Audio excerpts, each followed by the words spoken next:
Buddy, We finally made it, huh? It only took let me a think, year. at least a year, but at least a good 6 months worth of gathering various opinions and whatnot. So we're Yeah, back.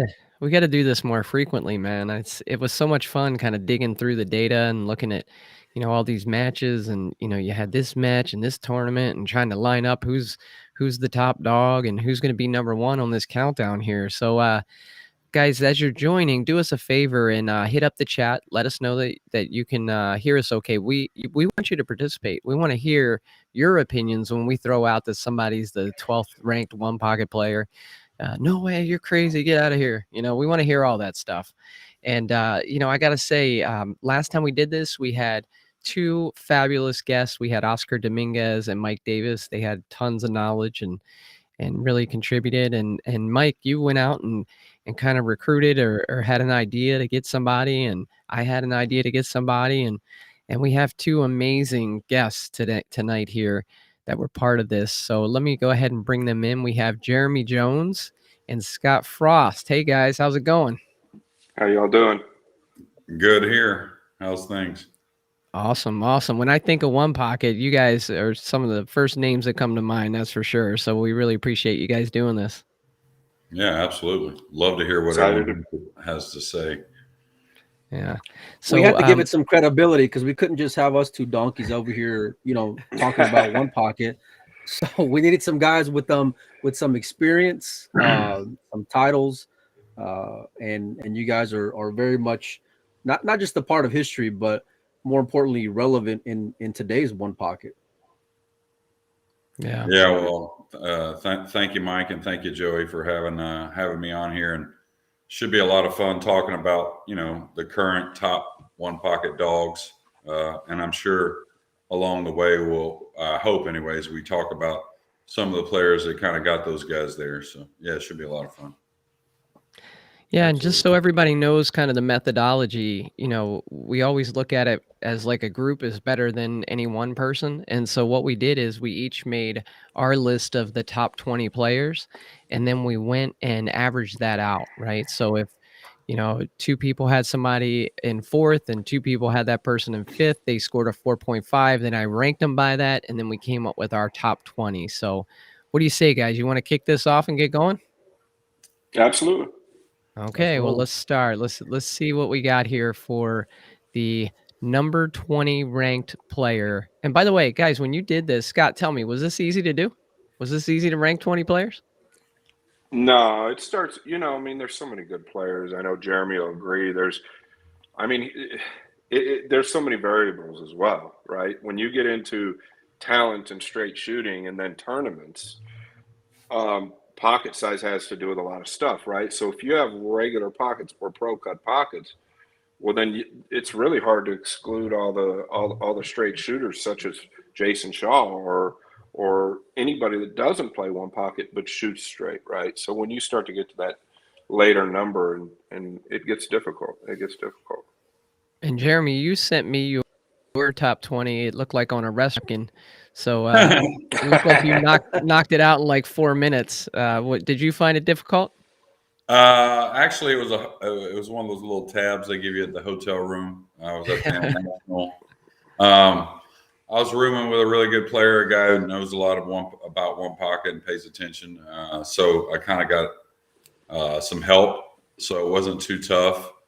That wasn't my handwriting, by the way. He was doing the handwriting. I was doing this most of the talking, I guess. But yeah, I could see how you thought it was maybe 2 eggs over easy and a couple pieces of toast and a top. There was some crumbs on there.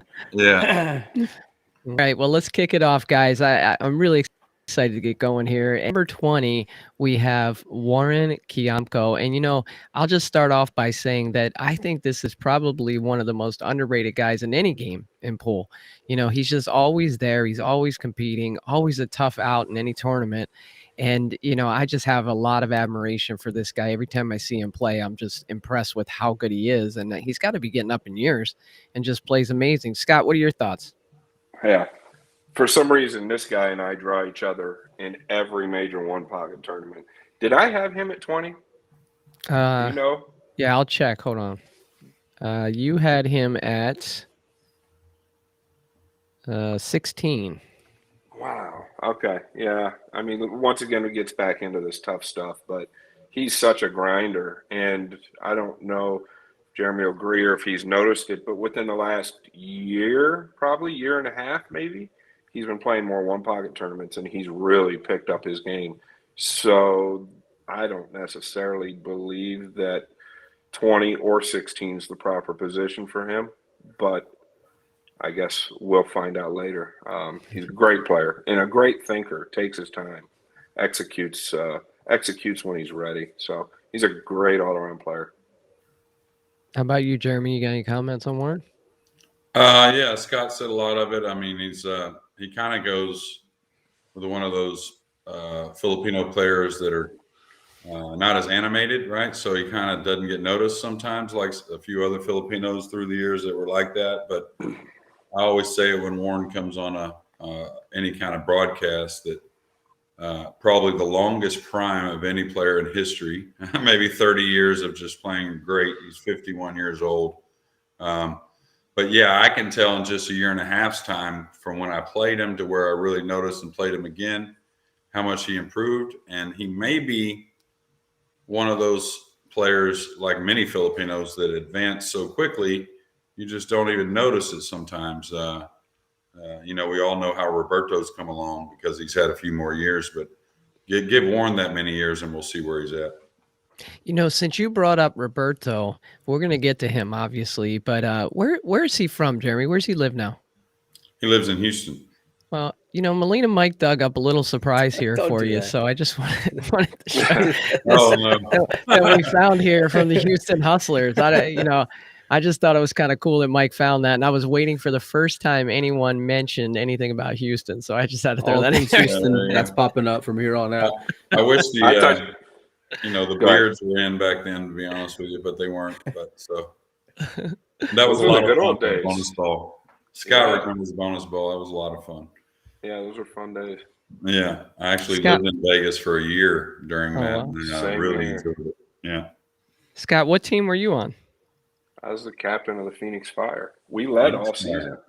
Tommy Kennedy and Manny Chow, is that right? Yeah. I was Tommy Kennedy and Manny Chow. Yeah. I love that was a tough team. So, Mike, before we move on.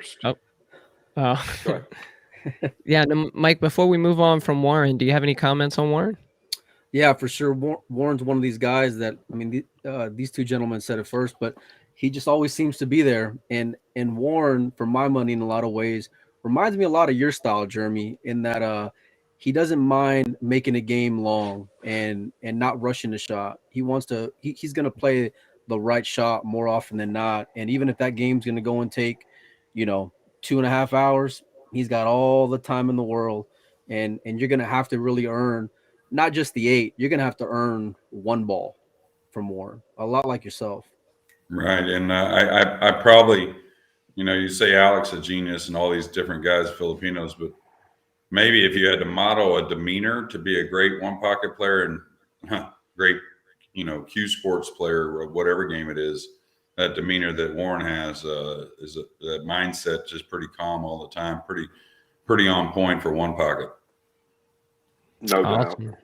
Well, that was a great summary there for Warren Kiyomko at number 20. Now checking in at number 19, we have Carlo Beato. Jeremy, why don't you kick us off this time?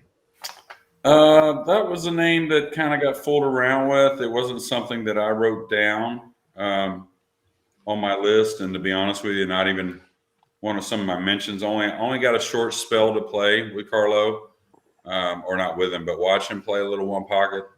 And I just thought he was just kind of new, even though he's in that class with Scott, to where, if you put him, playing a few days of it, his pool instincts are so good, and his, of course, execution, reigning U.S. Open 9-ball champion.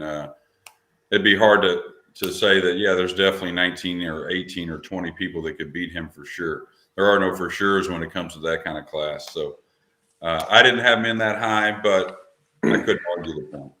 Yeah, I think when we had when we did this last year with Mike Davis, we were talking about some of the Filipino players and how, like you said, if they just played for a little while, he said they were like Dennis came over, didn't even know the rules of straight pull, was playing like 3-ball position on his out ball, on his break ball, but he was still just that good that he could execute and do it, even though he was doing it the wrong way. So, uh, Scott, you have any thoughts on Carlo? Yeah, I mean, Jeremy said it too, but I believe that also he's another one in the last year and a half that's really come up. But his firepower and his firepower is just deadly, and it takes me back to if we're gambling. I mean, this top 20, there's so many variables. If we're gambling or if we're playing tournaments, right? So normally in True. tournaments, everybody's got a level playing field, and on that level playing field is newer cloth and regular pockets. Nothing wrong with it. But when you're on that playing field, this guy is an absolute monster.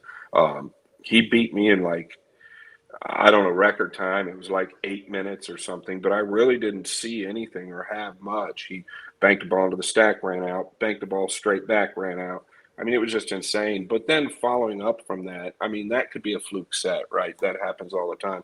Following up from that, I've just seen I mean, and Jeremy will agree to this. Nowadays, it seems like it's all about who gets to the first shot, and that's it, right? And at this guy's level, he's getting out, right? He gets the first shot, he's getting out.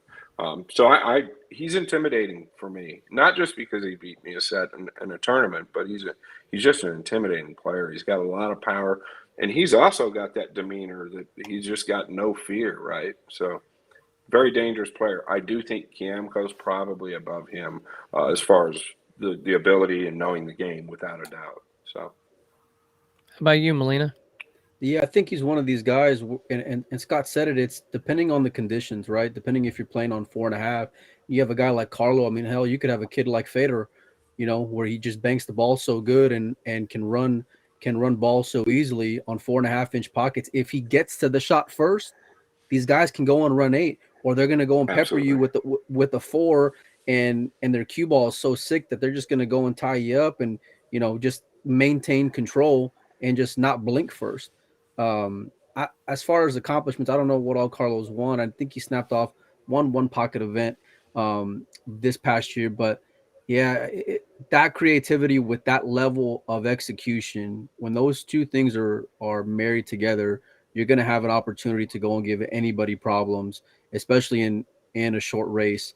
Obviously, with the race to 5 or even 4 for that matter, or plus, I would say that the cream would kind of rise to the top, where like more traditional movers.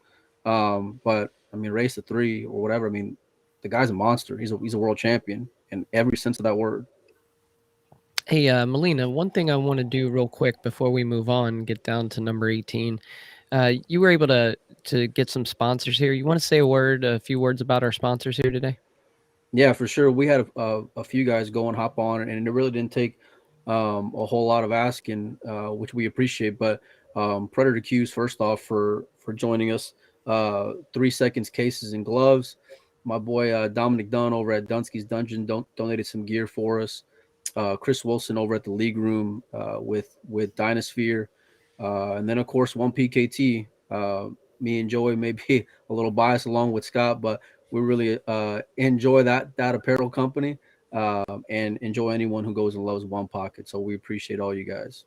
Awesome. And thanks so much, guys, for joining in the chat. Keep throwing your comments in there. We want to hear what you have to say. We're going down to number 18 right now, and we're going to start with Molina Mike this time.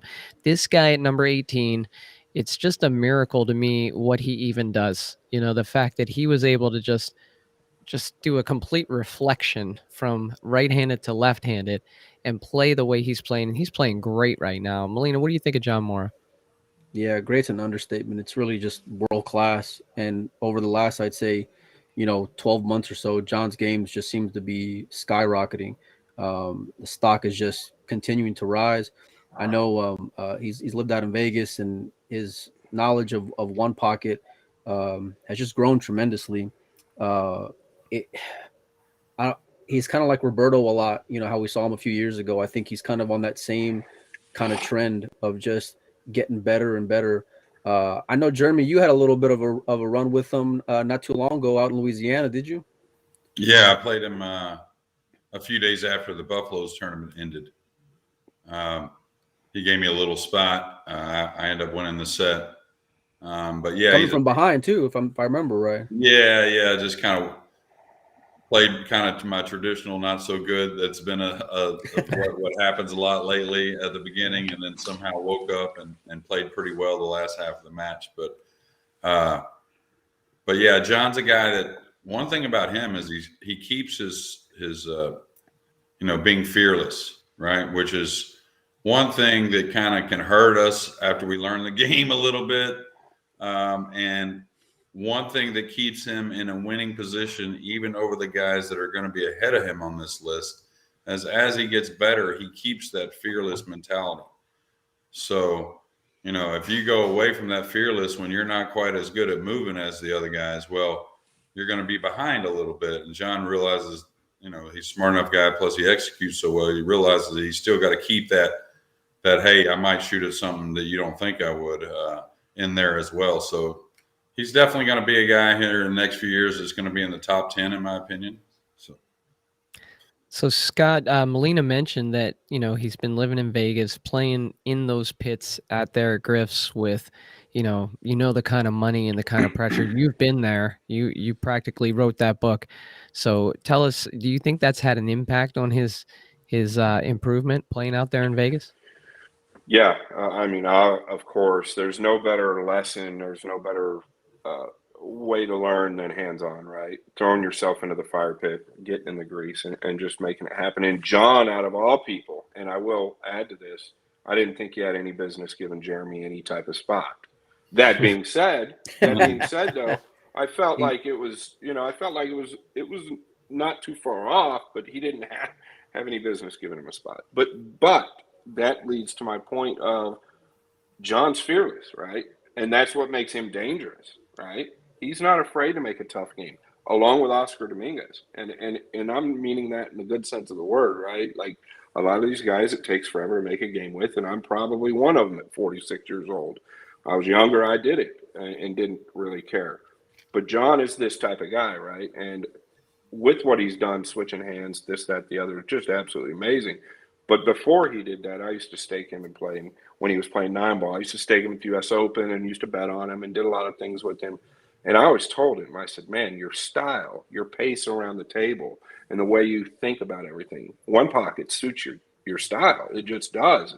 You're a cautious. You're really sure of what you're doing before you pull the trigger. There's nobody more sure of what they're doing before they pull the trigger than that guy. There really isn't. Like, he practices staying down on the ball more than any human I've ever seen. So I constantly put that in his head, constantly, over and over. For years, I've been telling him that. I think it wasn't because of me, but I think that several people probably told him, and he's noticed that there's a lot of money in the game throughout the United States, and he just started digging in more, right? And I think he probably learned a ton playing Jeremy, right? In that set. I was there for that set. I think I bet on Jeremy. It doesn't really matter, but I think when you play some Scott, he stopped there because he didn't give Jeremy his jelly. Yeah, well, I don't know that I was trying to think if I got paid from that. I really don't know if I got paid, and I don't know who Someone's getting a call after this. Notes. But it wasn't much. It wasn't much. But let me add, when you play a guy like Jeremy, right? And I can kind of relate this to a few people I've played, but when you play a guy like Jeremy and his style, right? Don't worry, Jeremy can run 8 and out with the best of them. But when you play a guy a long set like that, win or lose, you're going to make massive improvements from that point, right? And I guarantee you that he's made improvements from that point. You can see it because John's not the type of guy when he takes a loss to hold his head down and just quit. He's going to get up and get back and start playing again. And that's what he's done. And I think he's learned a lot from Jeremy and a lot of other great players. Mike, did you have something? Yeah, let me ask you guys this. We mentioned Griffs and just the amount of pressure that can be inside that room whenever you're playing for big money. How different is it playing out there in Louisiana at Buffaloes compared to other parts of the country, just as far as the conditions, the humidity, and of course the money? Scott's probably a guy. I mean, don't get me wrong. Whenever I get in the tournament, I'm looking to win the tournament. But maybe Scott's been down in towards the finals more of late. I don't know when it was a little bigger. I'm trying to recall. I know Tony won the last big one, but I'm very comfortable in New Orleans myself. That doesn't mean, though, we won't complain about it here and there while we're playing. But I'm from Houston, and I just said it yesterday. I actually played in a one-pocket tournament here this weekend in Dallas, but I said it yesterday that I used to love the humidity. I used to love it grimy. I just get it as filthy as you can get it, and let's see who can still run out. Well, that's not quite the case anymore, but Buffalo's, that's one good thing about Buffs for the most part. He's always trying to improve the event. So like this year, the tables were beautiful, 4 1/4, all brand new. But I'm very comfortable playing there, and I don't want it to be like in a monsoon, it can get kind of crazy in southern Louisiana, that's for sure. But I definitely would rather have it a hair on the sticky side than something just, kind of like you don't see much of the game in some events in some places because the equipment is it's just a birdie fest, as they say on the golf course. They just anything. There really is no trapping. There really is none of that. You just better not leave them a bank at all. That's kind of how it is. So I gotta agree. I'm very comfortable there, Mike, to answer your question. I gotta agree with that. And I did well in that tournament, but I always hated that event because I used the excuse of not getting comfortable with the humidity, even though that's where I'm from way back. But this year I decided to try and embrace it and look at it as a positive, that it might help me and actually give me an advantage as far as the moving is concerned. So I agree. I think it takes a little more of the luck factor out of the game when you have some tougher conditions. And that's all I have to say to that. Hey, Scott, not to leave you out, I'm sorry. Did you finish? Was it third this year or second? Second. Yeah, that's right. I lost Hill. Yeah, that's right. That's right. Sorry. Yeah. Is 4 1/4 that magic number? 4 1/8, 4 1/8, what? in my opinion. Yeah, I think it's one of those two. Just depends on how the tables are playing. Maybe you know what I mean. So I think the one good thing about 4 1/4 or 4 1/8, and I see this at the Derby every year in the action room, that table's always 4 1/4, and within a day or two, it just plays perfect. And I don't know why that is so much different on the 4 1/2 diamond versus the 4 1/4, but many people have commented that just the 4 1/4 plays better as well. It's not just the pocket; it just seems like it plays better. So I don't know why it doesn't seem to play as boingy as the 4 1/2s.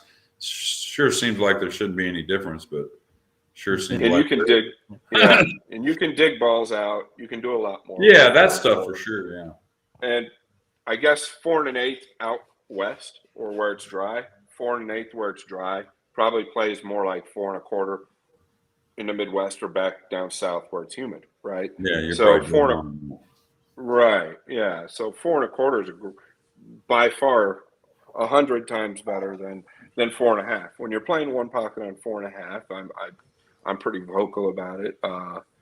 I just feel like it's not really one pocket, right? Like you're just playing to get to the first shot. And of course, you still got to play the game, but that's what it is.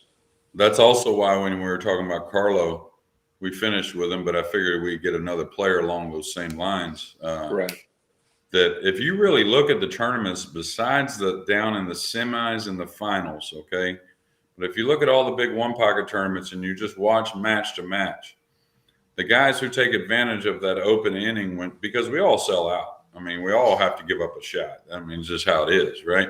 But the guys that take advantage, and if you took a poll and kept their number on their runs with their innings, those are the guys that are going deep in the tournaments. Now, not always winning because for some reason in the final, there is some moving that comes into play. It just always seems to be that way.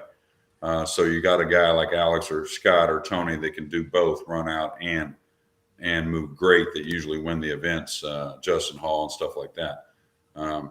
But overall winning matches and being consistent and going deep in there, a guy like Carlo Beato can certainly be one of those guys if he keeps playing it, because he's just going to take advantage of when he gets his shot at a lot higher percentage than a lot of players. 1,000%. No doubt. Awesome. Well, guys, we took a lot of time on John Mora, but it was so valuable because there was so much information there, and I learned a really good excuse that I can use now. Because Scott, back when you robbed me in Phoenix, giving me like 10-6 and beating me out all that money, I forgot I grew up on the East Coast and all that humidity. So I'm not used to the dry out in Phoenix. That must be what it is. Okay, I'm sticking with that. There it is. There it is. Yeah. So number 17 is an interesting one, guys, because last time several of us left him off the list. That was me, Mike, Oscar, and Mike Davis. And we were like, man, we really dogged it because even if this guy's not playing, he probably still belongs on the list somewhere. And 3 out of us 4 had him on the list this time. And it's number 17, Efren Reyes. So, Scott, I know you got a lot of knowledge about Efren. You played him many times. You beat him. Molina. Molina's pointing to him on the wall up here. Photo my buddy Kevin did. Scott. Yeah. Why don't you lead us off? Tell us your thoughts on Efren, Scott. Do you think he's kind of too far past it to put him on the list?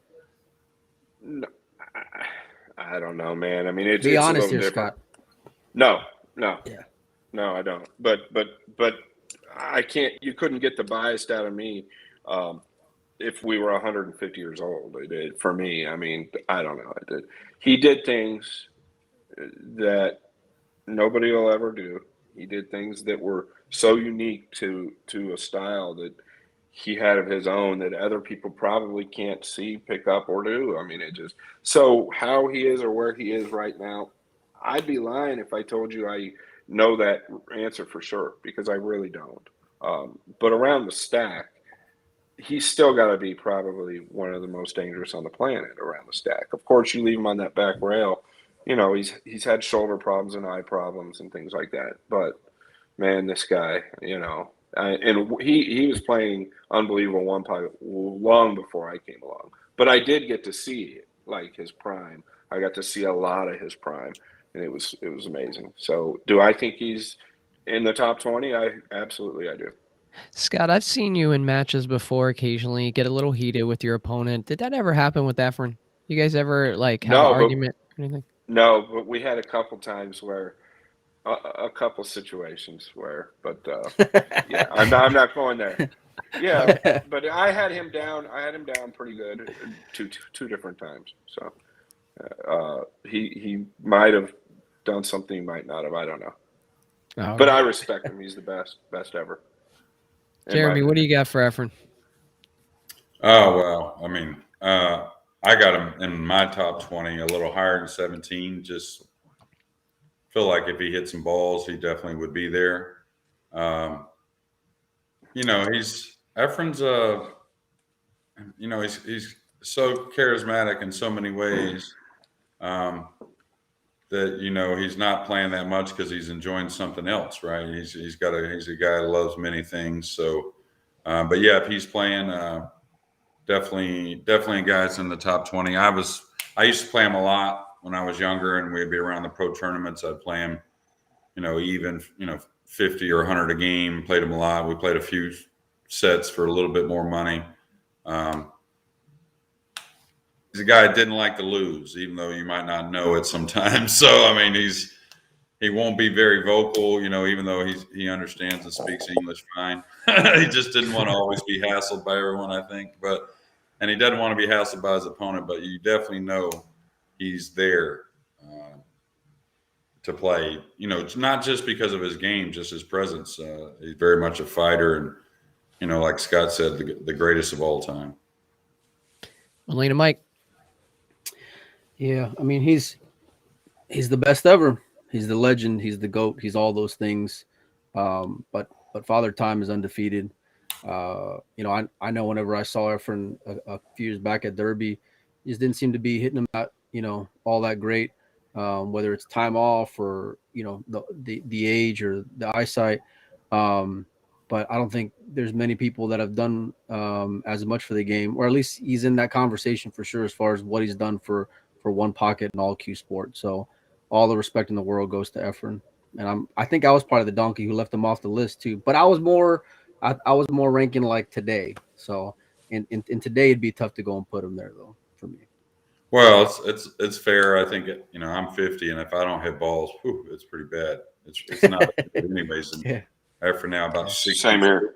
is he 66, 67 ish, 66, I think. Yeah. So I think we could see two different Efrens pretty easily today. Yeah. Just one that's actually spent some time hitting some balls and one that didn't. So Absolutely. All right, let's move on to number 16. Number 16, Jason Jaybird Brown. Start us off, Jeremy. What do you know about Jaybird? Not a lot of people have heard too much about him.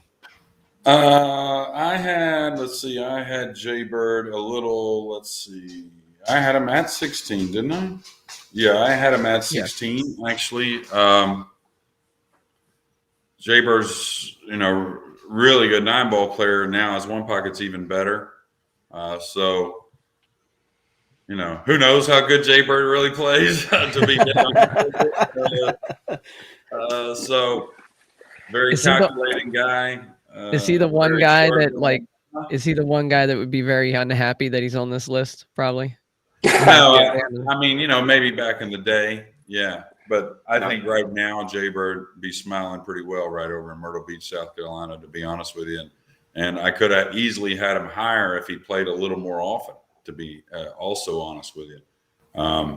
Moves real good, very clutch in the shot. A guy that never was a tournament player, but now in the last 5 or 6, 7, 8 years played a lot of big entry fee tournaments and seems to be very settled playing that, even though it's probably not something he did for a long time. So just imagine if he put in that time going to a bunch of these tournaments and whatnot, I'm sure he would win 1 or 2. So definitely a guy I think that warrants the top 20. Scott, have you ever played him? Me? Yeah. Yeah, I have. Yeah, we're really good friends. But we played in Houston about probably 7 or 8 years ago. Did you say Houston? Hey, listen, Jay. That looks like Roberto picture Gomez. there is where it's all at, man. Yeah. Sorry. But anyway, we played in Houston after I played Silver Ochoa, which is another great player that's not on the list just because he's not playing anymore. Yeah, great player. That's who actually I played Silver in the finals of the Derby City One Pocket, but I played Jaybird and I gave Jaybird 8-7, and I didn't know Jaybird like I thought I knew Jaybird. We ended up breaking even. We played 100 a game, but he wanted to win so bad, and I wanted to win so bad. We played like 20 hours, and after that, we became really good friends. And like Jeremy said, but I'll elaborate on it. His moving game, man, his up table game is it's really, really juicy. His up table game is clutch. He's got some up table moves that I've learned. We drew each other in New Orleans, and to get into the top 4, which was big, it was like a $30,000 set. And man, he put me in some spots up table that I didn't know you could put a person in. He's a clutch player, man, and he reminds me of Shannon Dalton in a lot of ways, and my friend John Brumback. He doesn't play, like he never plays. So when you don't play and then you step up and play one of these big entry tournaments and you're putting it down, you're doing something right? Like the guy can really play, and like Jeremy said, if he played more, who knows how good he'd play. Molina? Well, it's not. I don't think it's just the playing, though, Scott. Is it? Because let me ask you this: how is it when you're playing one pocket versus playing top level competition one pocket? Yeah, I mean, they're not in the same ballpark, but I think we all have to do the same things, right? Like for me, when I had to get ready Sorry, y'all. Whose is that? You're good. Oh, we're good. You got a dog like you got a cat, Scott. Yeah, I was trying to tell I killed the cat. Sorry. Where was I? No, I was saying like how is it just playing when you're playing one pocket versus playing like top level player one pocket? Yeah, I think we all have to deal with this, except if you're a younger guy that's literally touring from event to event. In order to get ready for a big money match for me, or even a big tournament, I've just got to play local guys and give them big handicaps, right? So in a lot of ways, I've heard two different sides, and I'd love to hear Jeremy's take on it. But getting ready for a big match, I think I would rather play a guy that I'm giving 14-5 to or 14-4 to where I'm pocketing balls a lot, right? So I don't know. I think playing is playing at this point, right? From what I've seen from myself in the last year and a half, I figured I'd have to play every single event to stay on top of my game. Well, it wasn't really the case. I finished well. I took a month off, but I would hit balls in between, and I did finish well. Took a month off, hit balls in between, finish well, and so forth. But could you So I chalk do that get up what to you're like saying. more of your experience though? Like you can Maybe. you can fade not playing like as as Maybe. let's say event to event because you have so much to go and lean on. Possible, yeah, possible. But I think anybody at this level can probably do that. I don't know. I don't know. That's probably a whole nother debate, and those are good questions. Yeah. Really I good mean, questions. yeah, Jason's just one of those guys where he can box with anybody. You know, Absolutely. it doesn't matter who the name is. If you watch, you know, if the average fan just goes and see him up against Tony, they're gonna go say, "Oh, it's Tony's gonna go and steamroll him." Go watch it. I guarantee Absolutely. you, he's gonna be hanging in there. That's the kind Oh of yeah. player he is. If he was playing more consistently with top guys, and he can go and get there any day of the week with anybody. He's got Absolutely. that much ability. Awesome. Well, guys, we're about to break into the top 15. We might have to move a little quicker here unless you guys have a Yeah. few more hours, but I don't care. I'll do it all night. By Let's the knock it way, out. three of us are probably, I think three of us are in Texas right now. Scott, you're the oddball. I'm in San Antonio. Mike's in Corpus Christi. Jeremy, what are you in the Dallas area? Yeah, Denton, just north of Dallas. Yeah. College, So, Dang. you know. Well, Joe, yeah. you're cheating on me. You should be back home here in Phoenix, buddy. What I are you know. doing, man? Would have been 2-2. You know, this would be a Yeah. good Scotch doubles one pocket match. Me and you, Scott, out. versus Jeremy and Mike. Let's do it. Yeah, that's probably good. We might need a little something. We Yeah. need a big something. All right. Let's get down to number 15, guys. Now, with the top 15, most of these people were ranked last time. And so you're not just going to see the number they came in at, you're going to see how they did up or down. And so we had Billy Thorpe last time. He was at number 11, but this time comes in at number 15.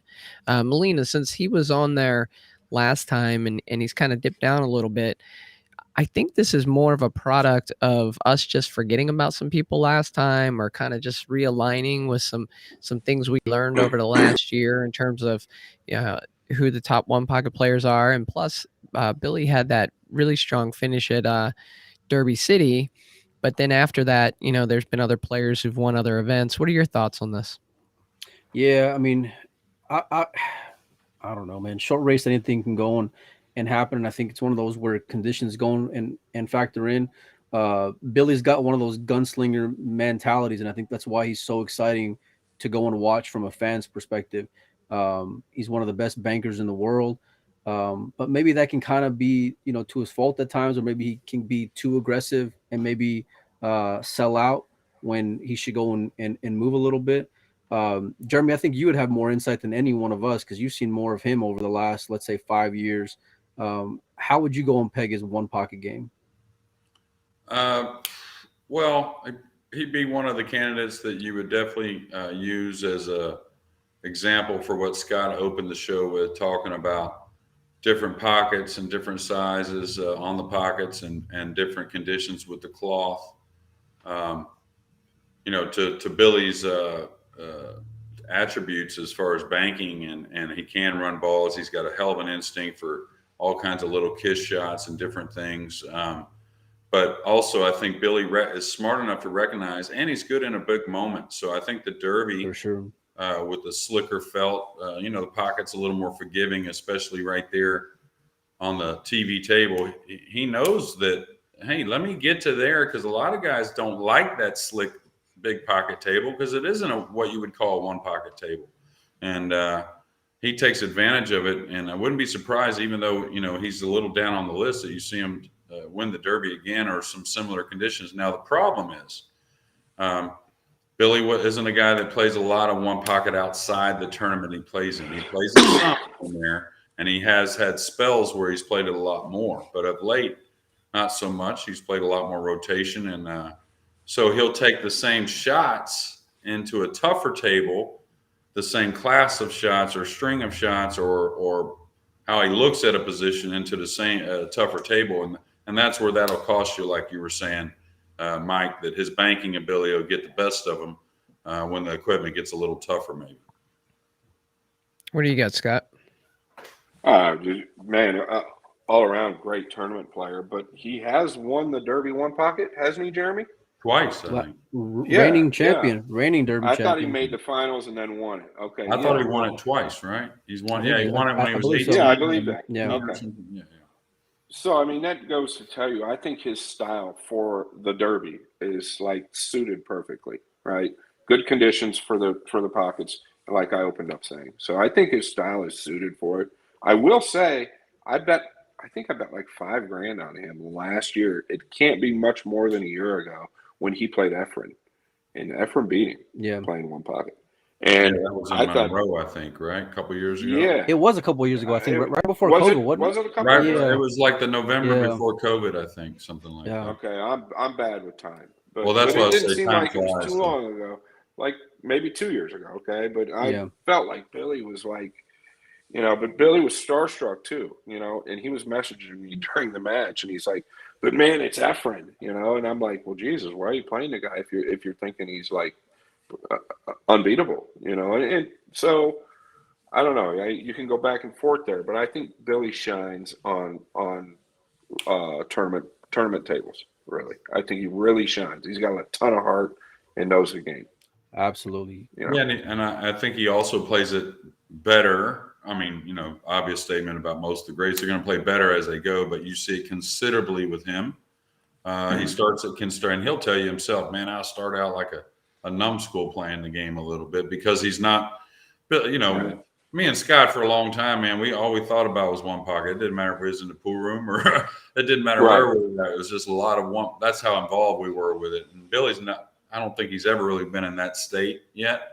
And that's fine. Nothing wrong with that, but he just hasn't. So it's when he gets back into a tournament, he's got to get the feet wet a little bit, get to seeing a few things, and then he's capable of winning it. Awesome. Well, look, we're going to go down to number 14, and I'm going to introduce number 14 by sharing this. We had it's a not local another Houston comment, is it? I'm going to tie it back. I'm going to tie it back to you. No, but we had Scott remembers this. We had a good one pocket match in Phoenix between two good players, Avery Reese and Chris Adams. And I told Scott, I said, hey, I'd like to get you to come out and commentate. Like, I'll do the streaming and you and George Teashea commentate. And they did just a fantastic job. If you watch, if you go to Pool Player Podcast and you watch that match, it's like it's like 2-3 days, Scott. I think you gave us like almost 3 whole days, and it just is so much knowledge. And Jeremy, you're the same way. Like if there's a one pocket match and you're commentating it, I'm like, I'm getting so much information here. And this guy at 14, I find him to be very similar in terms of his knowledge of the game and his ability to communicate behind the mic. And it's Josh Roberts. I love the way he commentates. He's got so much knowledge for the game. And I just think he's a fantastic player. And he's really come a long way since I remember running into him down in South Carolina like 20 years ago. And somebody was trying to get me to match up with him. And I knew back then that was a mistake. So I didn't do it. But just watching his career progress, I've really been impressed with him. What are your thoughts on Josh, Scott? Josh is another one that's kind of like, I don't know. I feel like he's such a loose, aggressive player. But what I've learned from Josh in the last 6 months to a year is that he can really pin you down as well. So I think he's much more of a well-rounded player than I initially gave him credit for. And I think we're all guilty of this from time to time where we underestimate for sure a player, right? And Josh has always been one of those guys. I beat him in the finals of the Big Dogs 2000 entropy tournament back when it was a 2000 Midwest Expo tournament. I beat him in the finals a long time ago. And I guess I just never felt like he was that guy. But he's really earned my respect in the last year, no doubt. And I've paid more attention to his game. And I feel like he's got more than just offense, which is what I used to think. He's real creative. He's real good up table. He banks great, shoots really well. And when he gets that flow, kind of like what Jeremy was talking about with Billy, when he gets further into it, the more he sees it, the more he goes. I mean, the guy hits balls when he's not in the match. He's always hitting balls. for sure. So I think he's a really a pretty consistent player for his age and these bigger events. So I think he's well deserved of the 14th spot, no doubt. And he could be a little higher, in my opinion, closer to the top 10. We had him 13 last time. He came down one spot, not because of anything he didn't do, but I think just Sure. because some other players we forgot. But Jeremy, what's your take on Josh Roberts? Well, a lot of what Scott said. I first met him in Mobile, Alabama. I believe it was the first time at a tournament they used to have there every year, and I played him a match on the bar table, and he played good, but I just didn't realize at the same time what kind of player he was even at that time and what kind of player he was going to become. I thought it was just mainly a 9-ball player, a bar table player, but it ended up being we see what he's done playing 9-ball, and now of course one of the forces in the one pocket. He's another guy that it seems like to me that has the moving side of things, and of course always getting better at it. But he also, when he's playing well, he's one of those guys that take advantage of the open shot, runs a lot of balls, has a lot of tools. Wouldn't say he's the best at anything, but he's up there in a lot of areas. So, yeah, Josh is tough. How about you, Molina? What do you got? Yeah, his game is pretty interesting for me. I mean, obviously, if you're ever sitting at home watching a full action TV match or any kind of big one pocket match, he's usually there commentating, and we all appreciate him and enjoy him in the booth. He's kind of a chameleon in a lot of ways, and what I mean by that is his game. So he can be a dictator to some guys, and he can go and adapt to your style with others, and I think that's what makes him always in it.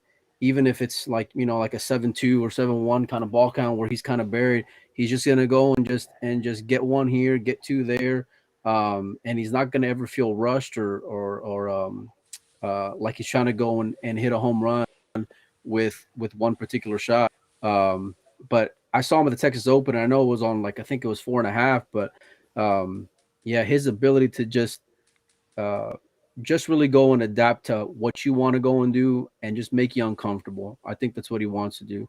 Just kind of make sure you're going to respect them by the time you're done, because even if you go and win, you're going to have to make sure that, you put them away. Awesome. So I think that's a great summary there for Josh Roberts at number 14. And number 13, this guy's really interesting because he's one of these guys that you just don't know what his ceiling looks like. It's probably to Mars or something. And Scott, I know you played him, I think back at Derby one year, and you came back talking about just how great of a talent he is and what he could be if he really dedicated himself to the game of one pocket. We forgot him last time. We left him off the list. We completely dogged it, shot it right into the rail. But we have Josh Filler at number 13. What do you got, Scott Frost? Well, I mean, immediately, like Jeremy, I listen to Jeremy a lot. Jeremy comes off really well when you're talking about pool, right? When he commentates pool, and Jeremy was Jeremy was a Moscone Cup commentator, I think. Weren't you, Jeremy? Didn't you commentate? I've done it some, yeah. I've done it some, yeah. So, like when Josh first came on the scene, all I can remember, because Jeremy will make these little statements that stick out in my head, and he would say his cue delivery, like his final cue delivery, is cleaner than anybody's on the planet, right? And until you're there, like playing him, like I think it's different when you're playing somebody and you get to smell it, taste it, feel it. It's something else. I mean, it really is intimidating. And I've never been in that situation where I'm that intimidated by a player, but his ability to strike the cue ball and pocket balls, his natural uncanny ability is just, it's through the roof. Now, that being said, and I'm going to try and keep this as quick as possible, I know I ramble, his one pocket game has picked up a lot. Let's just go with that. He beat Tony on regular pockets in Roy's basement. I know that happened because I bet on Tony. But that was just a shoot fest, right? So when I say his one pocket game's picked up a lot, I'm talking he's learned how to move. He knows how to get into the third, fourth, fifth, 15th inning of the game. That makes this man incredibly dangerous, just like you said, Joey. So I believe this man could be in the number one spot at any given time. It just depends on where he's at. How about you, Jeremy? Well, yeah, Josh, like a lot of the Europeans, they're raised playing straight pool. They're raised playing 8 balls. So 15 balls on the table, not something he's too uncomfortable with, right? So, and he's a sponge still. He's a young man. He's still learning playing 9 balls. So he still has that learning mentality in his head. And, kind of what makes him a champion. He's a special champion because he, such a young age, hit the scene winning such huge titles. But I think he would love to be able to play in the bigger one pocket events more often if it met his schedule and whatnot. He's a very committed guy, but definitely he's in the top 20. Just his ability at the level it's at to be able to run balls, to be able to place the cue ball. And like I said, he's no dummy. He's watching what you're doing. And like all great players, we talk about banking, for instance. Banking comes down to having a straight, good stroke. That's why you'll see all great bank players. They all have a great stroke. Well, this guy's got a great stroke. So he can definitely do anything that's needed when it comes to one pocket. Molina. Yeah, I don't know where you follow up after those two. His banking, you can't leave him anything because his shot making and his execution is really, really up there. He's not going to go and out movie at this point of his life, but like Jeremy said, he's still learning quite a bit, which just makes him you don't know where he's going to end up at, and he's got a very, very high ceiling.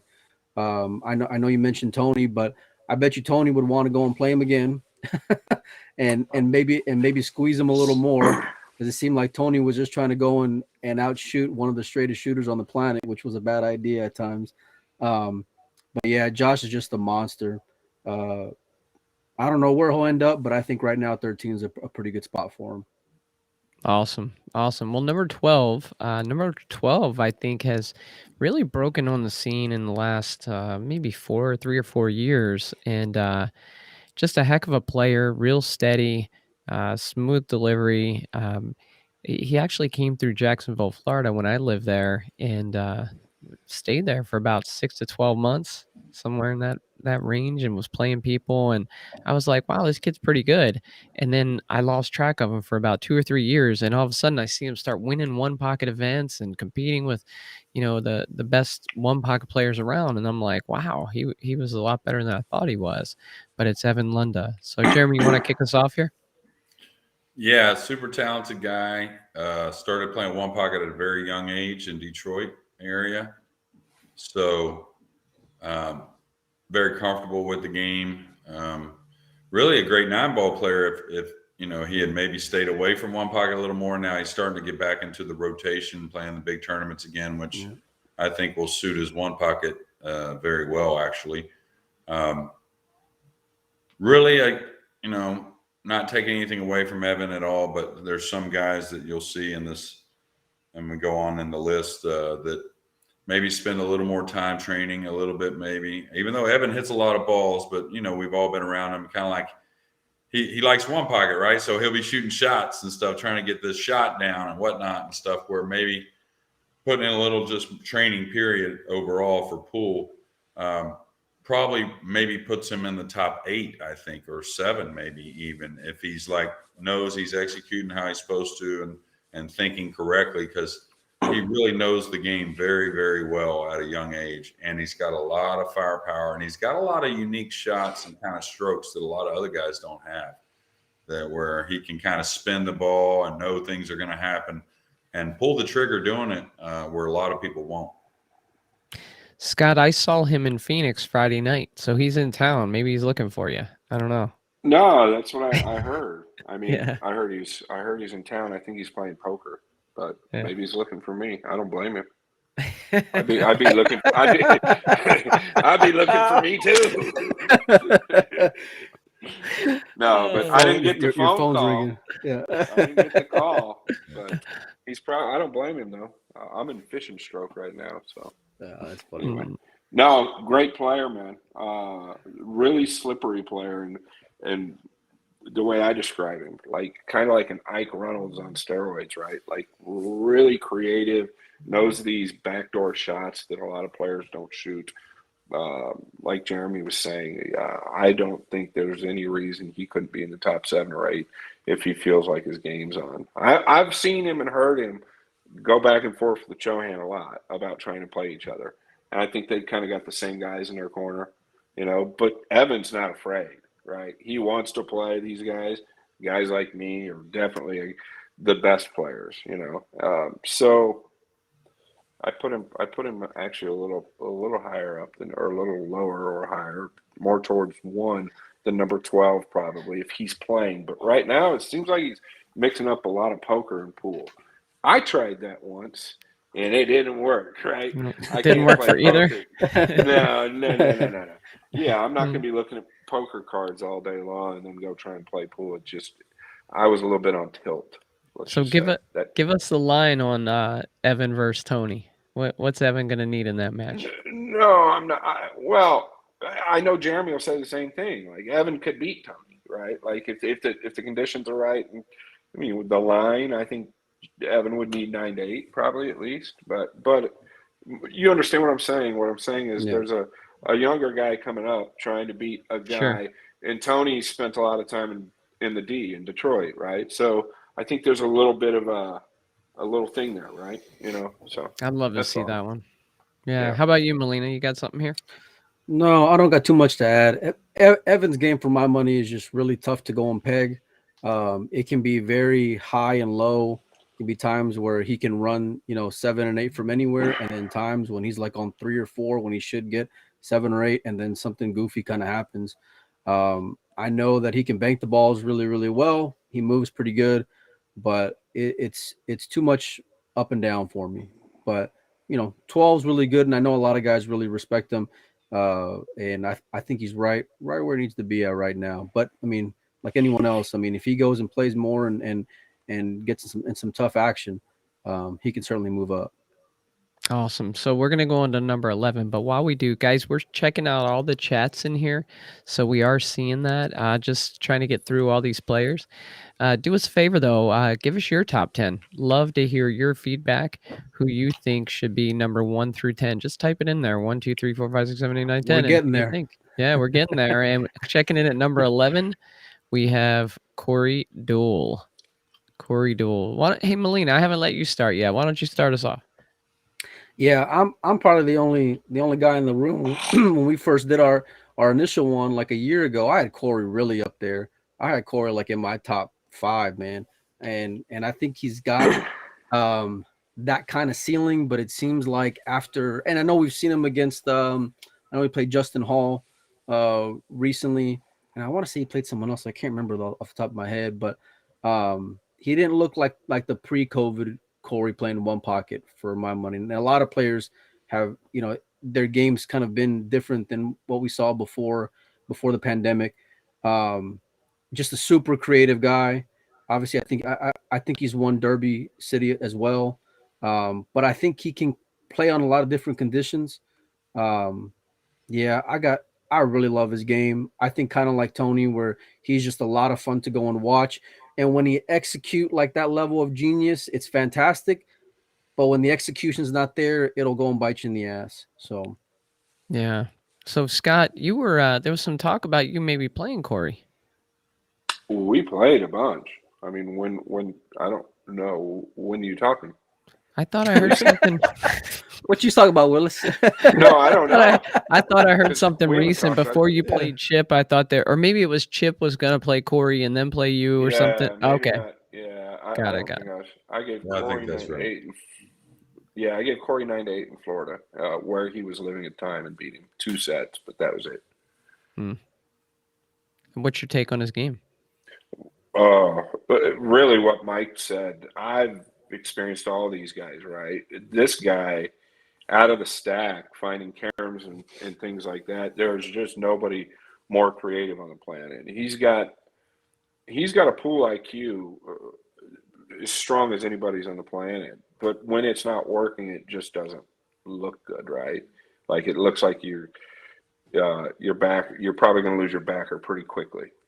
But when it looks good and it's working, he's unbelievable. But he can't get away. In my opinion, his biggest weakness is getting away from his creativity. Right? He's always trying to find that shot that's unnecessary. And I've commentated a few of his matches, and I'm not knocking Corey. He's a world-class player. He's achieved more than me all around by far. But in one pocket, I think he's always looking for something that's not necessarily needed. But he's still in the top 12 players. Yeah.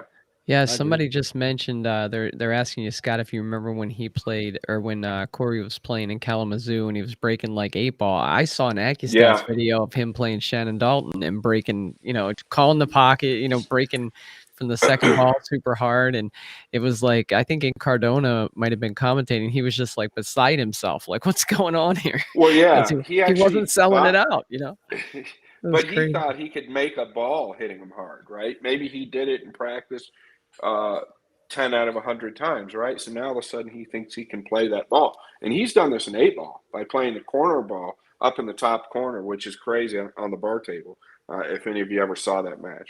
But, that's just the kind of guy he is. Like, he thinks so in depth, and then he will do it come hell or high water. I don't care what he's playing for, what's involved. He's going to give it a shot. Yeah. Jeremy, I know you know Corey really well. I'm going to run and grab my phone charger. I apologize. I told you needed your. I told you. Jeez. Right. Yeah. Well, it's going to be more than an hour. Yeah. What say you, Jeremy? Well, Corey, I had him in there pretty high. I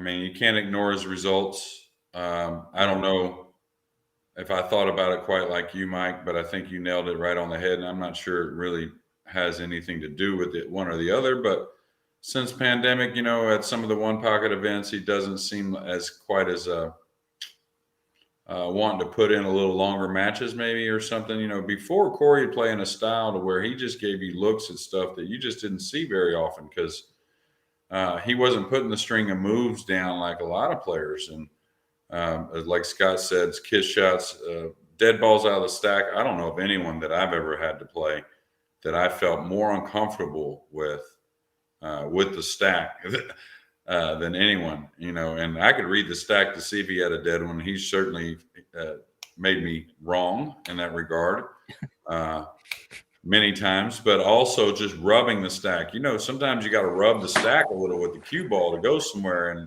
I'm always fearing like, oh, what am I going to do to this stack that this guy's going to show me something? So Corey's not like your sequence, like Scott or me and Scott, maybe more of the two guys that really put moves together to beat you versus one shot, even though Scott's, of course, known for his power shots and whatnot. But in my opinion, Scott puts a string of moves together to usually beat you when he's really betting high. But so Corey's not that type of player to do that. And he's got his own little sequence that he does, but very dangerous. And, like Scott said, an auction guy that's going to bid on Corey knows they're not going to get the traditional stuff from Corey, but it certainly seems to make deep runs in those events quite often. So, for sure. Yeah. Number 10, we have Justin Bergman. He's one of the top climbers that we have, I think, because really, Mike, I think we kind of overlooked him last time, but he's up 5 spots, came in at number 15 last time, and this time he's in at number 10. Jeremy, why don't you start us off with Justin Bergman, your thoughts on his one pocket game? Well, any of his pool games I love. He's kind of like some of those other guys but even better mind for pool maybe than a Carlo Beato. I know that sounds crazy, right? Like that's hard to say. That's a hell of a compliment. He's a 9-ball champion, but if this guy's playing and he's in tune and he's doing what he needs to do, I can't think of 10 players that have a better mind for pool in the entire world. Wow. So he's also a guy that spent a lot of time, not a lot of time, but a lot more time than some of those players that we would put with his class playing one pocket. So again, if he was playing more of these tournaments, I think he would be a top 5 or 6 guy myself. But yeah, he's one of the elite players in the world, in my opinion. So it doesn't matter the game. Scott Frost? Yeah, no doubt. Justin's cue ball. Mm-hmm. I think his cue ball is probably better than any Americans, even to date. His cue ball is just constantly on a string. He chooses not to play the game, and when I say the game, I'm talking about all the games. Like, he has his own demons. He wants to play, then doesn't want to play, and I've struggled with that in the last 8 to 10 years as well. But as far as the right mind to play the game, man, this guy here, he's definitely top 5 player. If he's on all cylinders wanting to play the game, his thought process playing the game is it's actually unbelievable, and his cue ball is really unbelievable. And he does not commit to a shot without knowing exactly what he's doing, and he just plays the game very, very solid, very solid. Definitely a top 10 player, even without playing much pool lately. Yeah, I know you're a ahead, big Jay. fan, Molina. What do you got to say about Justin?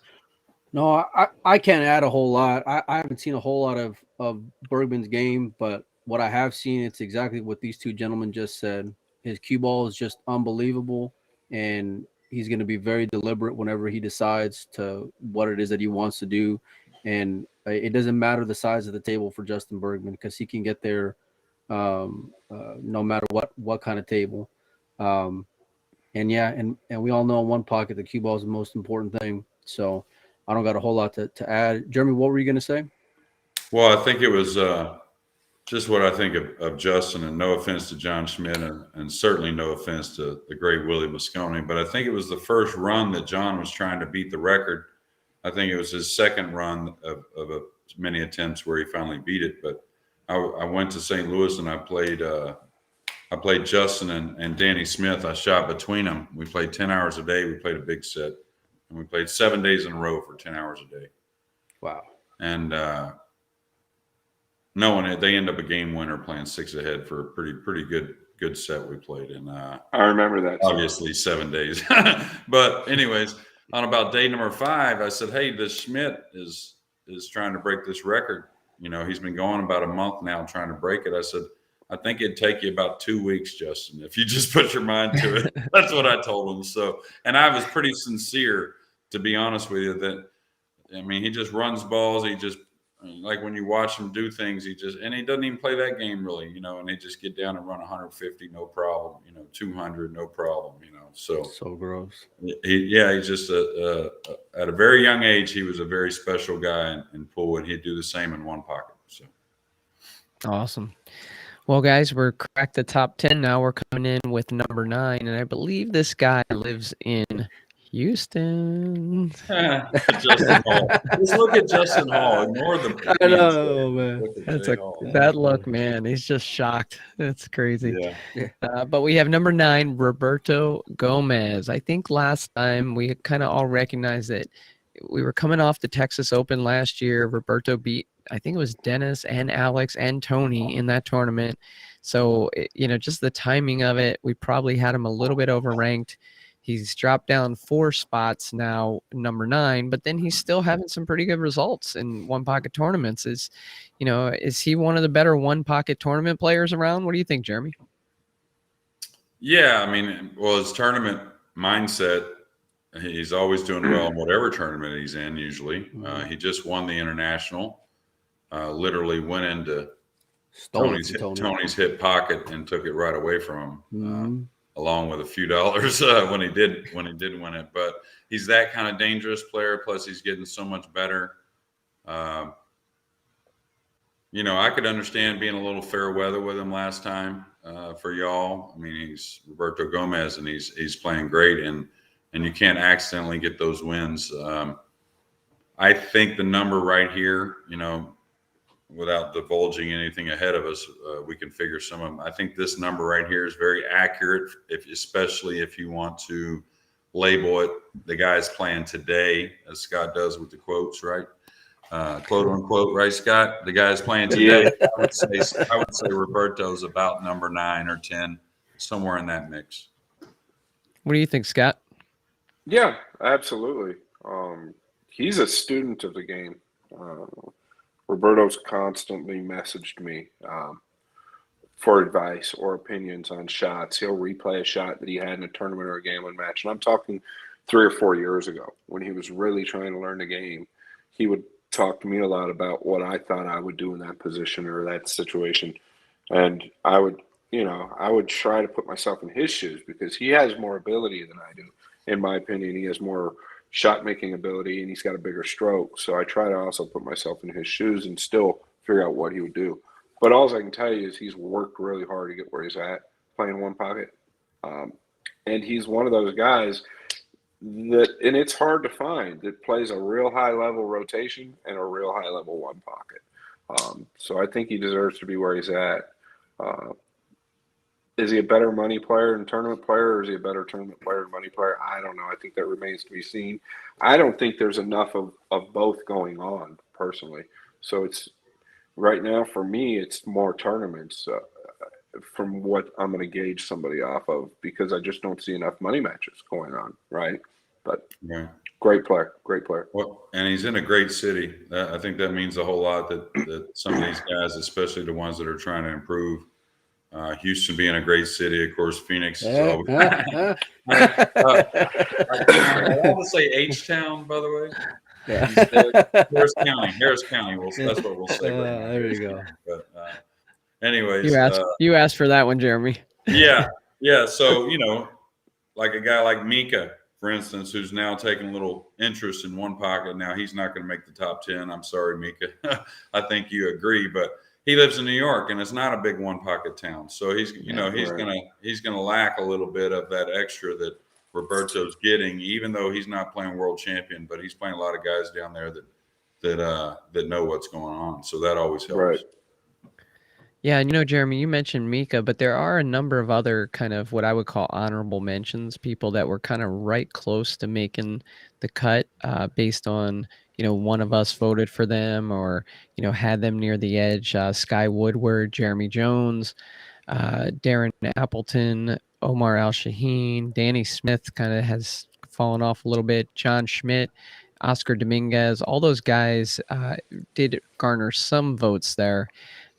But I wanted to ask you real quick, Jeremy, and then we'll let Mike. I think we got to go to Mike for Roberto. But you mentioned or you voted for Alex Calderon, and I wanted to get you to say at least a word or two about him because outside of Houston, I'm not sure how many people know about his one pocket game. Yeah, well, you said at that time, so the graphic isn't going to come up, right? No. Is that how it goes? All right. As long as I know the rules of the game, we'll be fine. There you go. Alex.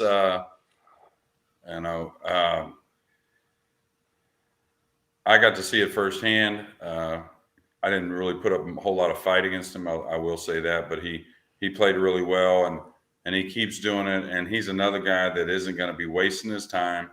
When he's out there, he's learning what's going on. He's learning the game. And one thing about Alex, as he learns, is he holds up. He's a guy that holds up. Another one, kind of like Jay Bird.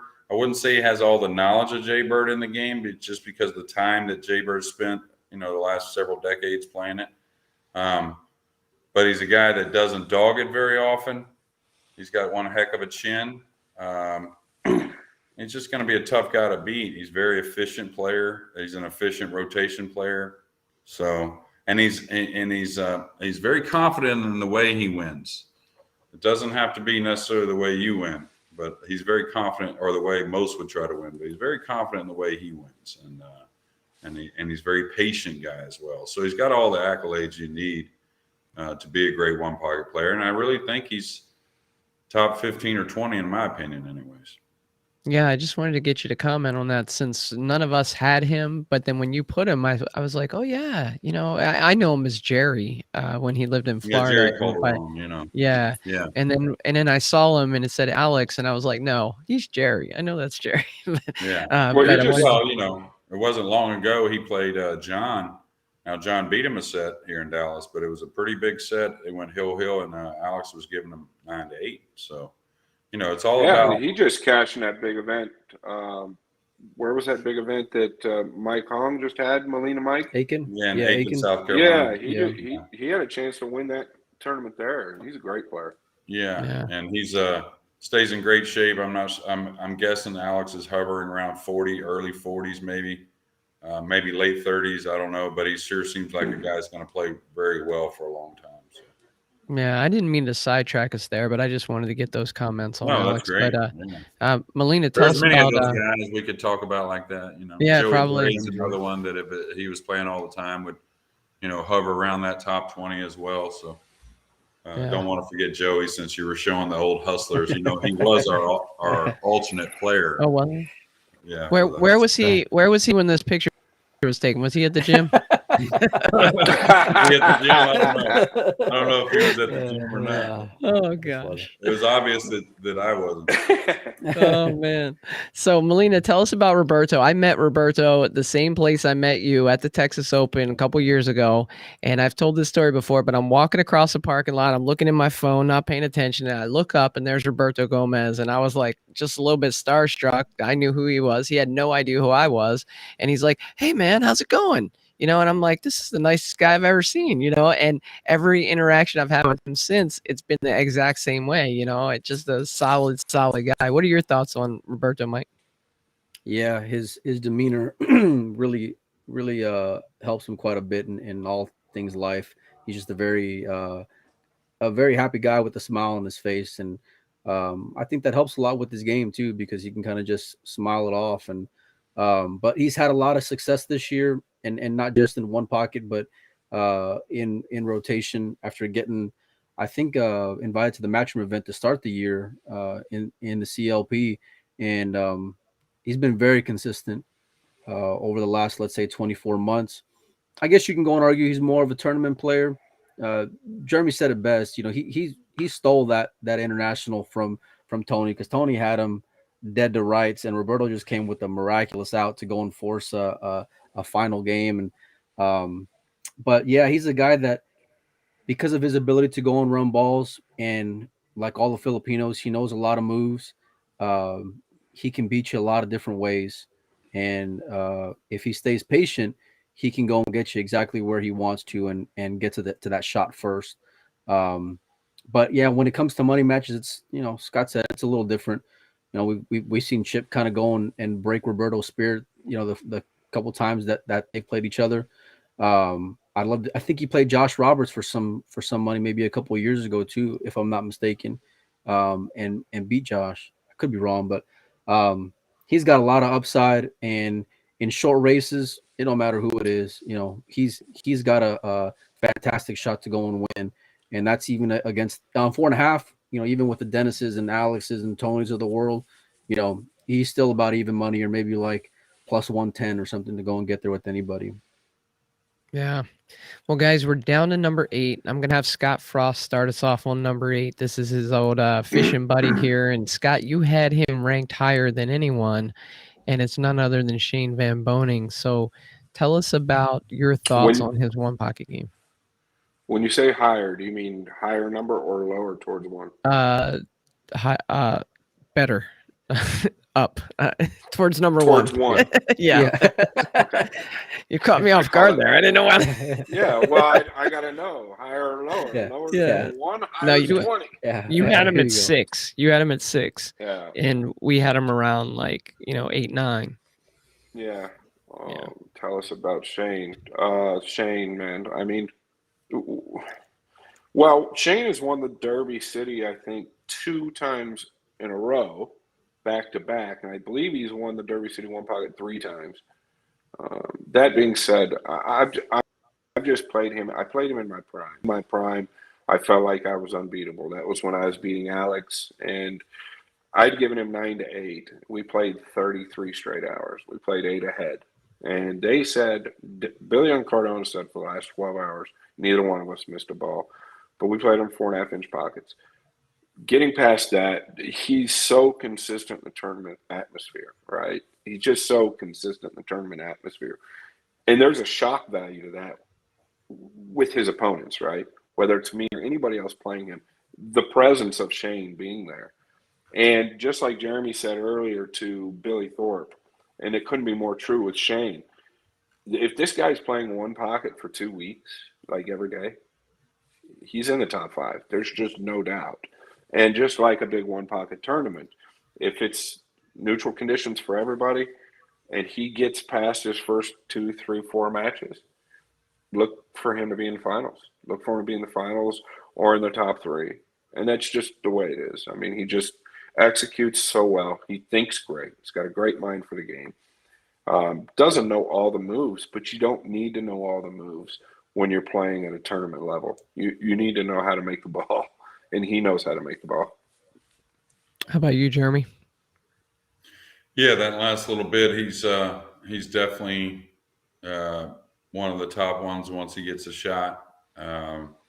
He kind of learns as he wants to go, and Shane will tell you this even, I think, that as he wins a match in the one pocket tournament, not saying he did not care to begin with, but he just seems to care more as he wins. He didn't care to begin with. Yeah, and I guess that's a human nature thing, maybe. I don't know, but he definitely, let's say, as almost as much as anybody you may not label as one pocket their game.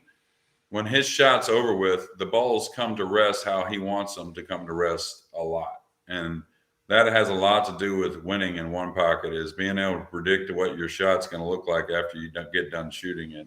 And along with his execution of that makes him very dangerous and probably top 3 or 4 if he's playing it all the time. Or let's just say if he just splits time between rotation and one pocket, maybe even higher than that. So I could go on talking about this guy for a long time, just because the last few years I've been around him, and his mind's so strong.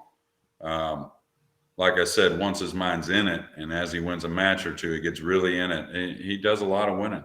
So number 8, that's kind of a no-brainer, even though I think that's where I had him at, was about number 8. But maybe looking back after tonight, we might think otherwise.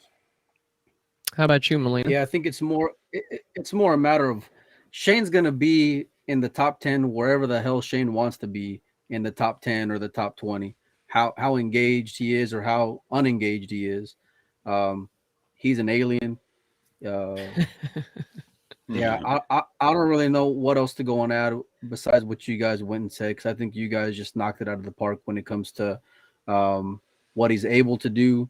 And I don't see very many people as competitive as Shane is. And Shane's like that, like top, like I want to go and win. But when it comes to one pocket, at times he can kind of seem a little indifferent about it. And he's made no bones about it online, just saying how he doesn't really care about the game. And even though he doesn't really care about the game, he's still in the top 10. And to go and get y'all's respect, just really shows how much of a phenom he really is.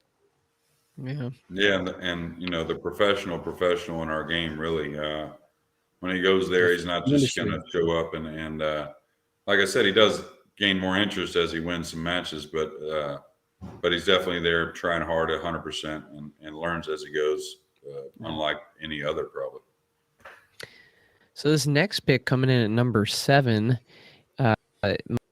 Molina and I both 7.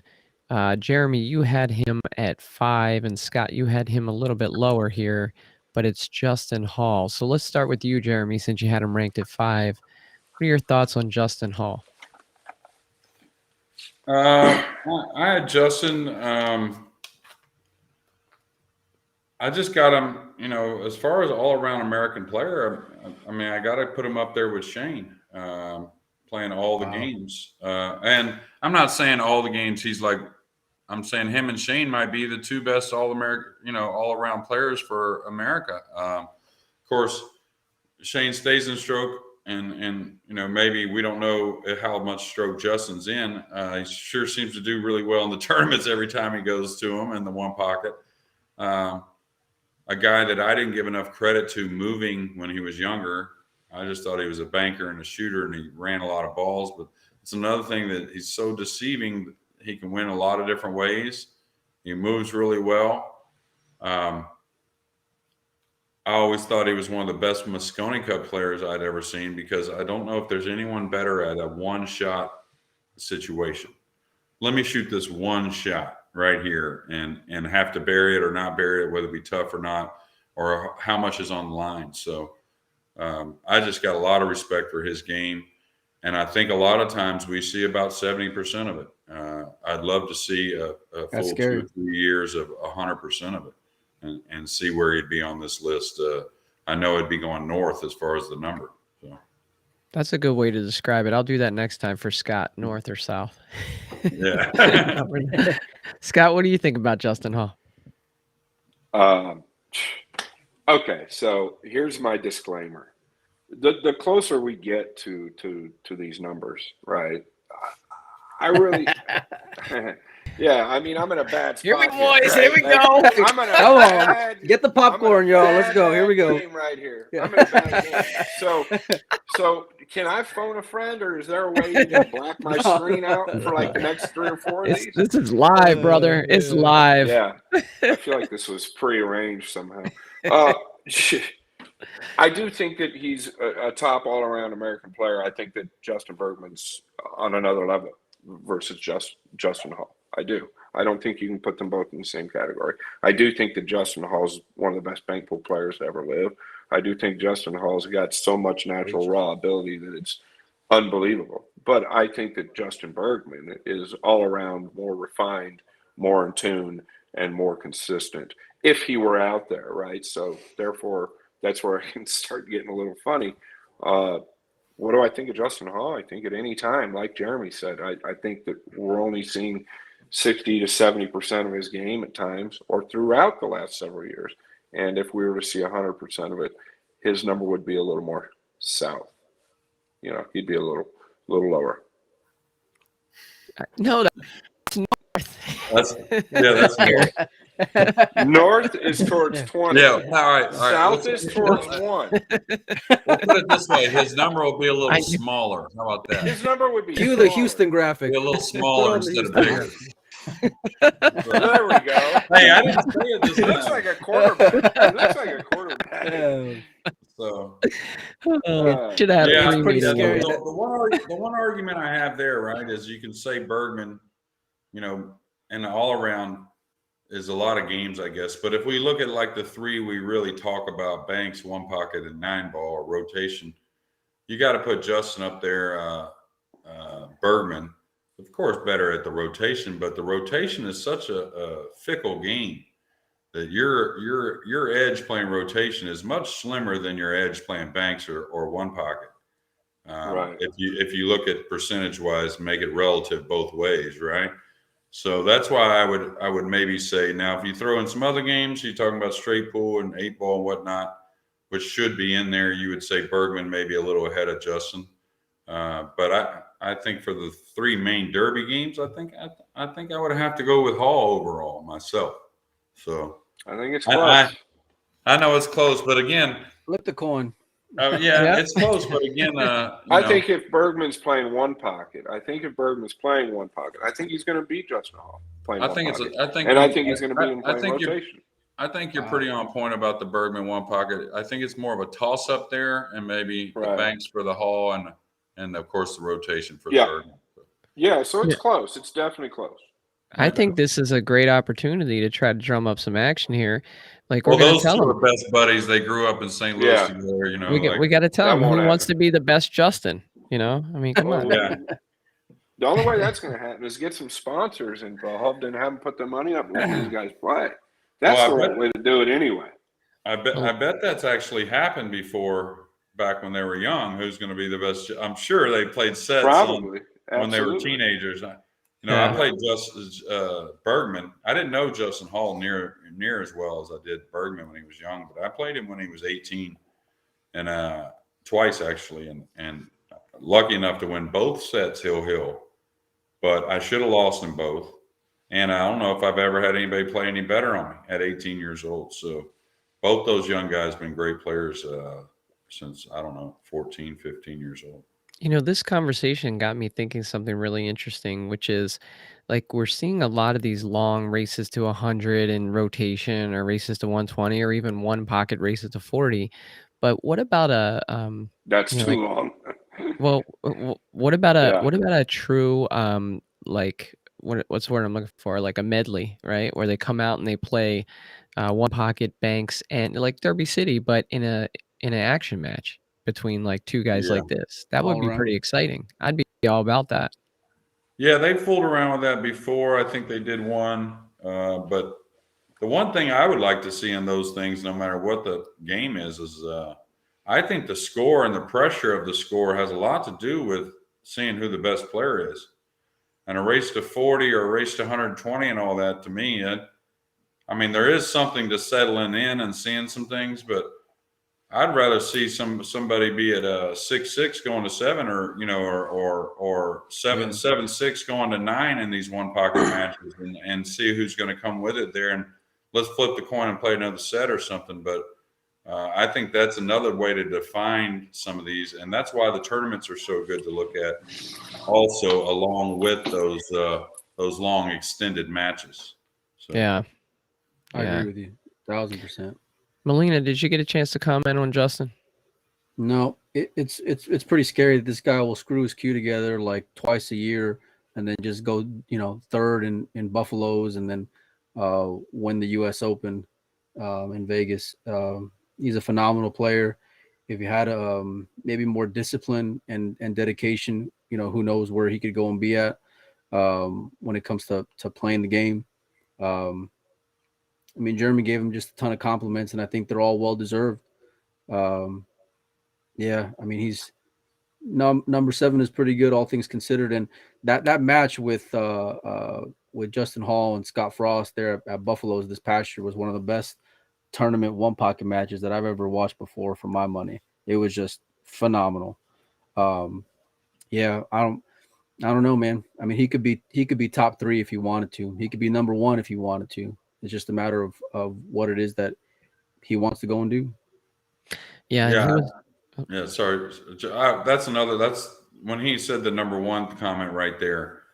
I think that's attainable, to be honest with you, for Justin Hall. But I think, I don't know. I know there's Dennis and I know there's other guys, right? But when I play certain players, I don't know if I get it any more uncomfortable feeling than when I play Justin Hall as far as what's possible. I know that sounds crazy. I kind of feel where Alex is going a lot of times. I can kind of feel where Dennis is going to go, or think he's going to go a lot of times. Don't know where Justin's going to go a lot of times, and that's just there's a difference, right? I didn't know where Danny Smith was going to go a lot of times, but 40% of those Danny Smiths, I didn't know where he's going to go. I wasn't too worried about it. so when Justin goes in a direction, it's usually got a lot of values. So, he's a very uncomfortable guy to play and can beat you a lot of different ways. So, yeah, just wanted to throw that in there. Well, banks the ball fucking amazing too. Yeah, incredible bank. He was number 7 last time, number 7 this time. So we kind of had him pegged both times at number 7. We don't have a number 6 this time because we have a tie for number 5. So the first guy we'll talk about is none other than our own Scott Frost here. Hey, Scott. This is probably the most awkward part of the I think video here. Scott's is Scott audio out, or is it just me? Oh, can you hear us, Scott? I think it's audio. Can't hear you. He might want to come out and come back in. I think he put his earplugs in. Yeah. Well, let's start you off, Jeremy. Let's go and put you on the hot seat there, talking about the freezer. Well, first off, can he hear us or can he not? Yeah, I'm joking. Can you guys hear me? Yeah, we can hear you now. Well, to go on about Scott is a guy I first saw in the Midwest in Olathe, Kansas. I think it's the first time I saw him. He ran in there, just you wouldn't believe how much energy Scott used to have. It was something else. Kind of reminded me of a Vanilla Ice kind of guy, dressed in the jumpsuits a little bit here and there, and had the Tahoe that said one pocket in the license plate. And so we played quite a few times, some cheap pool, and then he played Gabe Owen a lot, who I was with. They battled like you wouldn't believe, and Scott was a guy learning from a lot of different players, down McCoy and some others around the Midwest, and he'd play everybody he could. And I knew he was going to be a good player, really good player, just because his passion was such there, and I'll be honest, I didn't know he was going to end up being what I think is probably all time, probably top 5 Americans players to ever play the game, and not just probably right now.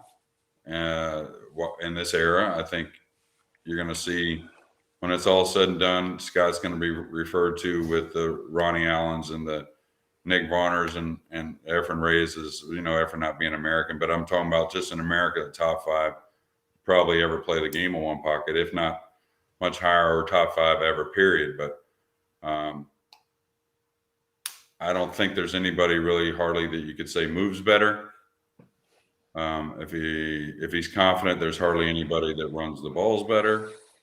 Maybe Alex. I don't think Dennis really runs them better. He might run more of them, but I don't think he runs them better. So definitely another guy. If full time, probably top 3 on this list. I'm not sure what the number would be, but definitely top 3. So there you go. So Scott, you'll notice here you're tied for 5. You jumped 6 spots from when we did this last year when you weren't really playing much. Are you proud of what you've accomplished in this last year? Getting back out and playing again? Yeah, man. I mean, Jeremy, thank you, dude. Jeremy, just so everybody knows, Jeremy was a little my senior, not by much. And growing up, I would just try and follow his lead. He was really smart. And I thought he was going to say this on the podcast, but I got to say it. Jeremy used to stake me, like him and some other people used to stake me, and then he'd bust me when I was a kid, right? It happened 4 times in 1 week. One time. Yeah, like he'd stake, I would play anybody when I was young, right? Like I just was really fearless. I was passionate about the game, and I wanted to get better. I was from Iowa, so what are you going to say? But anyway, thank you, Jeremy. Yeah, you're welcome. Am I proud of what I've done? Yeah, sure.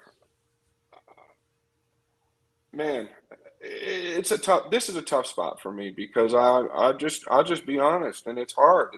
I'm torn. But I don't love the game, and I'm being honest. I don't love the game. I've kind of forced myself to try and come back, but there's something missing in my game deep down, and it's not an excuse. It's just what it is versus the player I was before. I think my tournament game, because the finish line is, as far as that match or that set, I think my tournament game is completely done a 180. I used to feel that my tournament game was terrible, absolutely terrible. And I felt like any major tournament I ever won, I got lucky.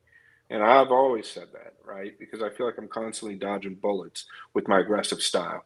Now that I'm a little older, being 46, like Jeremy said earlier, you become a little more apt to not take that shot or take these risks. So I think my tournament game's brushed up a little bit more. And I guess what I wanted to do in last year is see, because I do see things that people say online, and some of it is hurtful. Some of it sucks, right? But I am 46, and I did take literally 3 years off of hitting a ball, professionally. So it's not easy to come back at this level. As a matter of fact, it's almost impossible to come back at the highest level when you take that much time off. So for me to do what I did in the tournaments, yeah, it's great. But am I happy of where I'm at? Not necessarily, but I also know and can come to terms with the fact that I'll never be at the top of where I was in my prime. So I still love to play the game, but I don't love things that go with it, if that makes sense. Yeah. And I will say this real quick. Sorry. Credit to Chip Compton. I seen the comments and all that stuff out there. Listen, Chip got to Phoenix 5 days early. 5, right? I've played a lot of guys, and I try to do the same Fight and Money Match back east. I've played a lot of guys that'll get there the day before. And if they get there the day before, I know I've got him. He got there 5 days early. We had to share the table. The table was completely redone. It was a brand new diamond that was 4 1/8 on dry equipment, perfect lighting, brand new balls. Everything was as neutral as can be. So credit to Chip, right? I had him down 29-20 on day 3, 29-20. Whether I got tired or whatever the case might be, he stole 5 games from me there, right? If I don't make it a 10-game lead and he cuts it to a 5-game lead, there's a massive difference there going into the final day.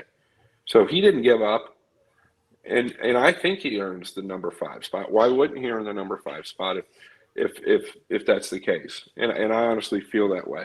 So congrats to Chip on our match. I mean, he and I really, for the most part, got along that whole match. And while we're on that subject, the guy's improved monumentally in the last couple of years. Absolutely. But that's it. Thank you. Molina, what you got?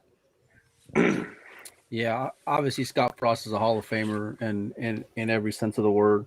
I remember whenever we were talking about the match leading into him and Tony playing, I didn't really know what to expect because we hadn't seen Scott in so long.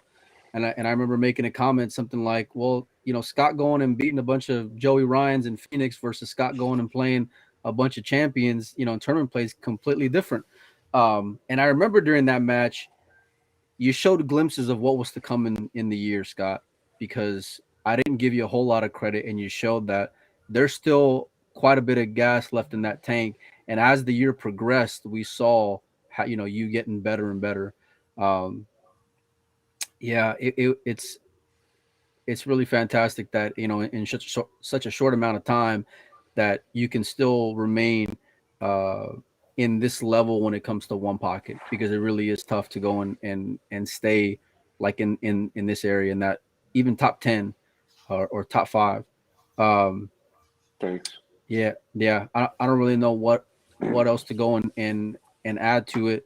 Yeah, you had Chip buried, and I know we're about to jump right into getting to Chip, but you know, I remember early on, Chip kind of beat you to the shot. It seemed like the first day, and then after that, it was all freezer show, you know, and until the end.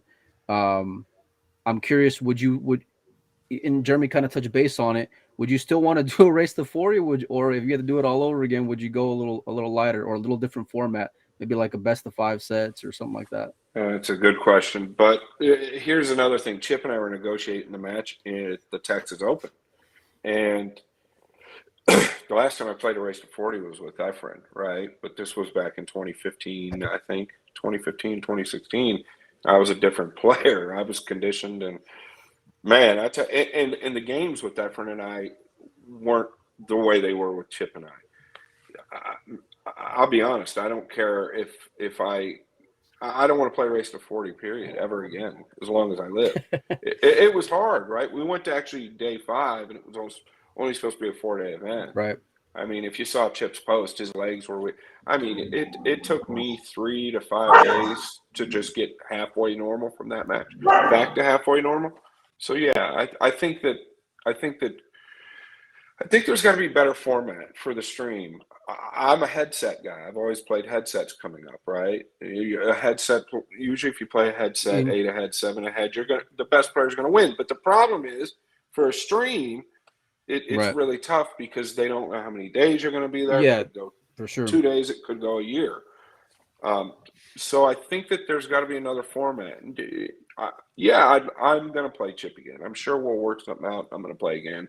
I'm not falling off the face of the earth, but I've played so much freaking pool in the last 3 months that I'm going to go fishing for a while, right? Like, I'm sorry, but we'll play again. But I think there needs to be another format created in these money matches. I don't know what it is. I don't know if it's like somebody just said 3 races to 7, or I don't know.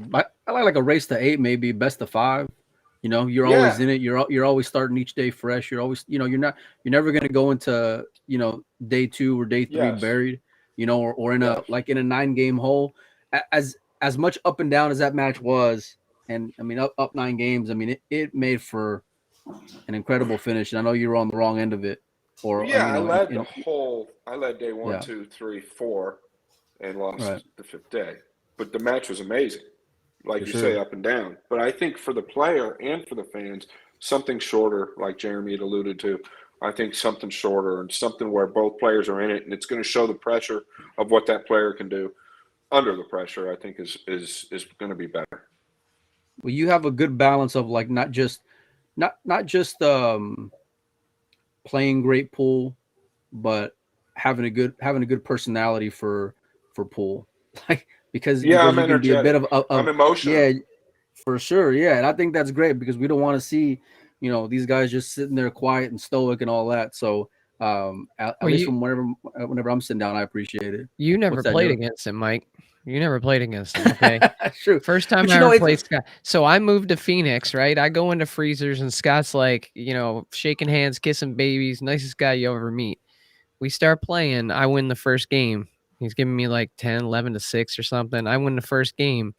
And then I just joke with him that second game, and it's like something just changes in his face, and he's like so intense, and I'm freaked out. I'm like, oh my God, is he gonna kill me or is he just gonna beat me in pool? And so he just beat me in pool. But he just got that in. It's just that intensity, that honestly, since I'm not out there competing at that level, it's not as important to me, even though it was $100 a game. Right. It just he just zoned in. And when he did, there was so much intensity. You could just feel the energy coming off of him. Like he's going to do everything he can to win. And, that's a credit to you, Scott. I think that's why you're unhappy. You feel like there's something missing in the game right now because you probably wouldn't be happy unless there was a number one next to your name, So these guys are the ultimate. They're the ultimate competitors. All these guys are, and you're never going to be satisfied with it because you've all, Jeremy's sitting there with U.S. Open trophies behind him. You can't turn that switch off for these guys. No, you probably can't. It's there. And Jeremy's more humble than anybody. Like I look at Jeremy all the time because I've known him for so long, but he'll talk in third person about the game to other players, and I've learned a lot from him in that aspect. But his humbleness, when he himself is a Hall of Fame player, I mean, it's pretty cool to see. But it's not easy. It can't be easy to be in his shoes either all the time, right? But maybe he deals with it differently than I do. But for me, it's like running your fingernails on a chalkboard. It's like freaking drives me crazy. No, right. It's no fun not to play well. It's fun to play, but it's no fun not to play well. So. Right. So we got to get going, guys. We got 15 minutes before the 2-hour mark. So let's try to wrap this up. We're down to the other number 5, who's up from number 6 last time. It's Chip Compton. Obviously, Scott, you guys just had an epic battle. It came hill. It came down to the last game. In fact, I think you went up 39-37 maybe, or 39 yeah. 39-37. And I'm like, this thing's over, and Chip just found a way and just got there, man. And I mean, his I remember watching him against Roberto. I guess it was over a year ago now, Mike, I think. But Roberto just destroys him on day 1, and Chip just like put this tightened up on day 2, and Roberto couldn't do anything. So Jeremy, I'm curious, why don't you start us out just talking about what your thoughts are on Chip's one pocket game?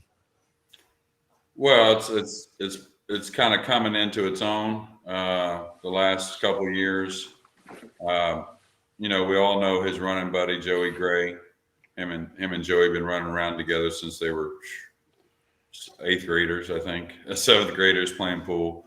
And we had always talked about how Joey is the one pocket player, but really if you knew him and you looked at him, you'd see the upside of Chip. Chip really has the upside a little bit more over Joey, not only playing 9-ball, but really playing the game of one pocket just because that high level he's got, along with when he tied the brain with it, and maybe a little bit more of like composure and experience of being around and playing some of those greats like Scott and other guys. Had a little taste of some tournament wins and some deep finishes the last few years, and has made a conscious change to improve himself, I think. So yes. I think that has done something to improve his pool game. And along with any of that kind of stuff, anytime you're making steps, that confidence really starts to shoot through the roof. And the main reason is because you become very concerned with yourself. And so whoever gets in front of you, you're not changing what you're concerned with. All you're doing is staying concerned with yourself. So everybody that gets in front of Chip looks a lot of the same to him. He's not so worried about the opponent, just as long as Chip Compton's in tune. And so you're going to see him just climb that list, I think, if he keeps down that road. What do you think, Scott? Yeah. And Jeremy says it really well. But once you get to these guys, right? To this level, probably the top 10. But Chip in particular, I knew Chip and Joey growing up on the road, just like Jeremy. We all come from kind of the same Midwest tournament area. He's really worked hard to improve his game. He's really, really worked hard to improve his game. I think I always, coming up, I always had the better of him. And I always felt like his stroke was a little quick. I thought he got a little erratic and a little quick with his stroke at times. That being said, he's definitely controlled it. He's tuned it down. He's got it under control. His backswing is not erratic and fast like it used to get. And now he plays with the extension as well. So he goes through the ball really well. And I think that makes a big difference in somebody's game. He's tuned down his stroke. He's cued it in and keyed it in. And he's more one with that stroke. And then he's done things in his personal life. And like I said, as far as our match, I mean, listen, I had a 3-0 lead off of his break. I back cut the 5-ball and scratched off 3 balls. He wins the set. I don't think anybody on planet Earth says that tells the story of who's the better player. But he didn't give up in that match, right? Like, I'm up 29-20. He didn't give up in that match. And that's my forte.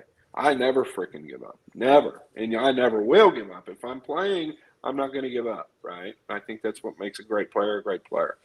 So credit to him. But just like you said or alluded to him and Roberto, he was behind on day one and then came back. When you start winning matches like that, right, when you start winning matches from behind, whether it be tournament matches or money matches, your confidence goes through the roof.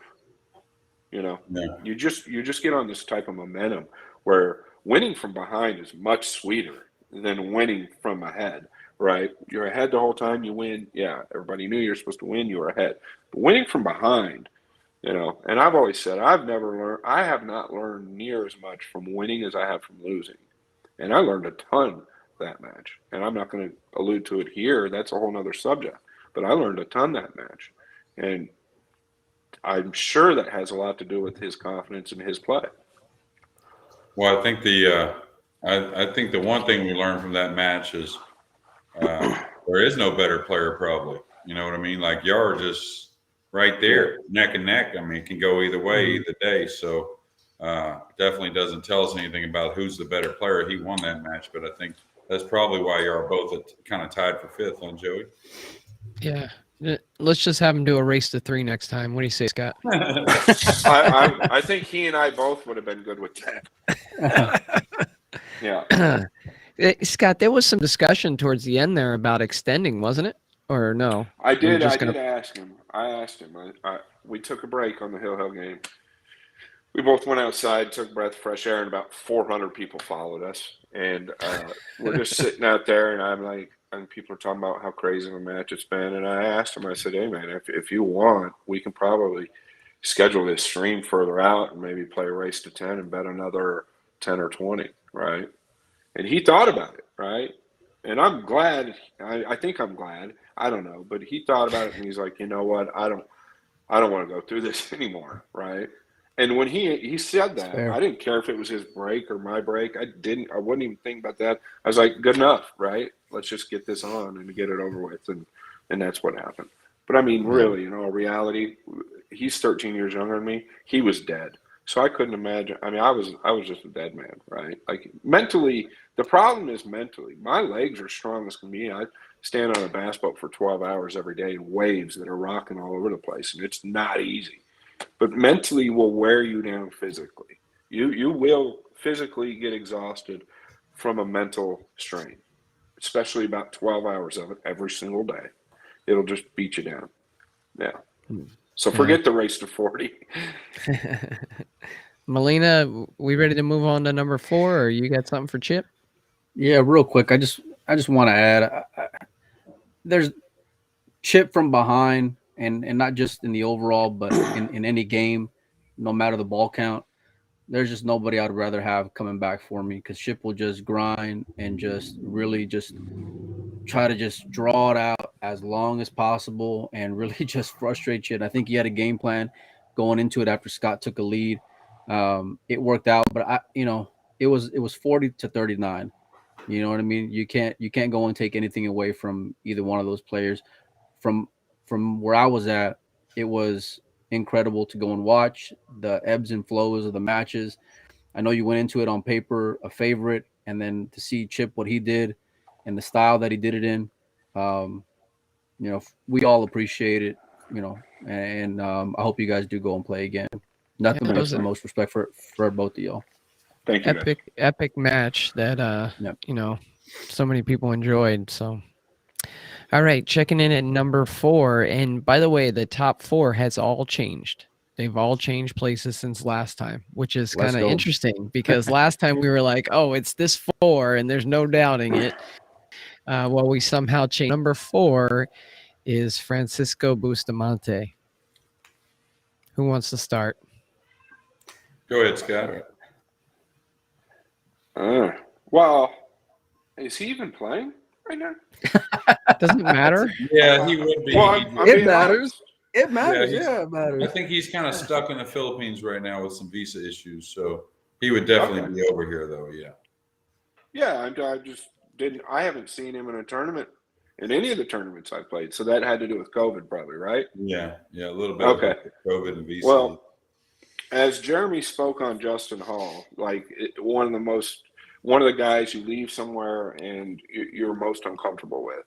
Well, that was always Bustamante with me. Like coming up when I was firing at Efren and Boosty, it was those two. Those were the two guys I was like always chasing to play. And between him and Efren, Bustamante was more intimidating to me. Wow. Even though I couldn't predict what Efren was going to do, I still felt more intimidated. I don't know what it was, but the guy is deadly, right? And he's a perfect example of perseverance and defying time, right? Defying time. He still shoots straighter than the devil. I think one pocket, he's coming into his own in this game now, especially the last 5 or 6 years. The older he gets, the more he embraces the game because he knows that there's less physicality to it. So now you can move around, tuck, nip, tuck, and then get a shot and run out like it's water, right? And that's his style. And he's really unpredictable because he can back cut anything. And I've never seen anybody cut a ball better than he does. Never seen anybody spin a ball in better than he does. So there's so many unpredictable parts to his game. And I'm going to get through this quickly, but like you and I were talking off screen a while back, Joey, this top 4 could change at any time, or the top 3 could change at any time. There's so many variables, or the top 5 could change at any time. There's so many variables that go into this.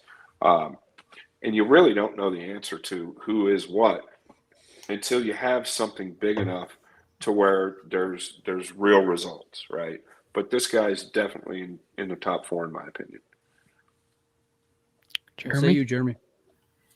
Yeah, I always labeled him as probably the Filipino that moved the best. Wow. Now Alex is kind of like real close to that, maybe the best now at the moving.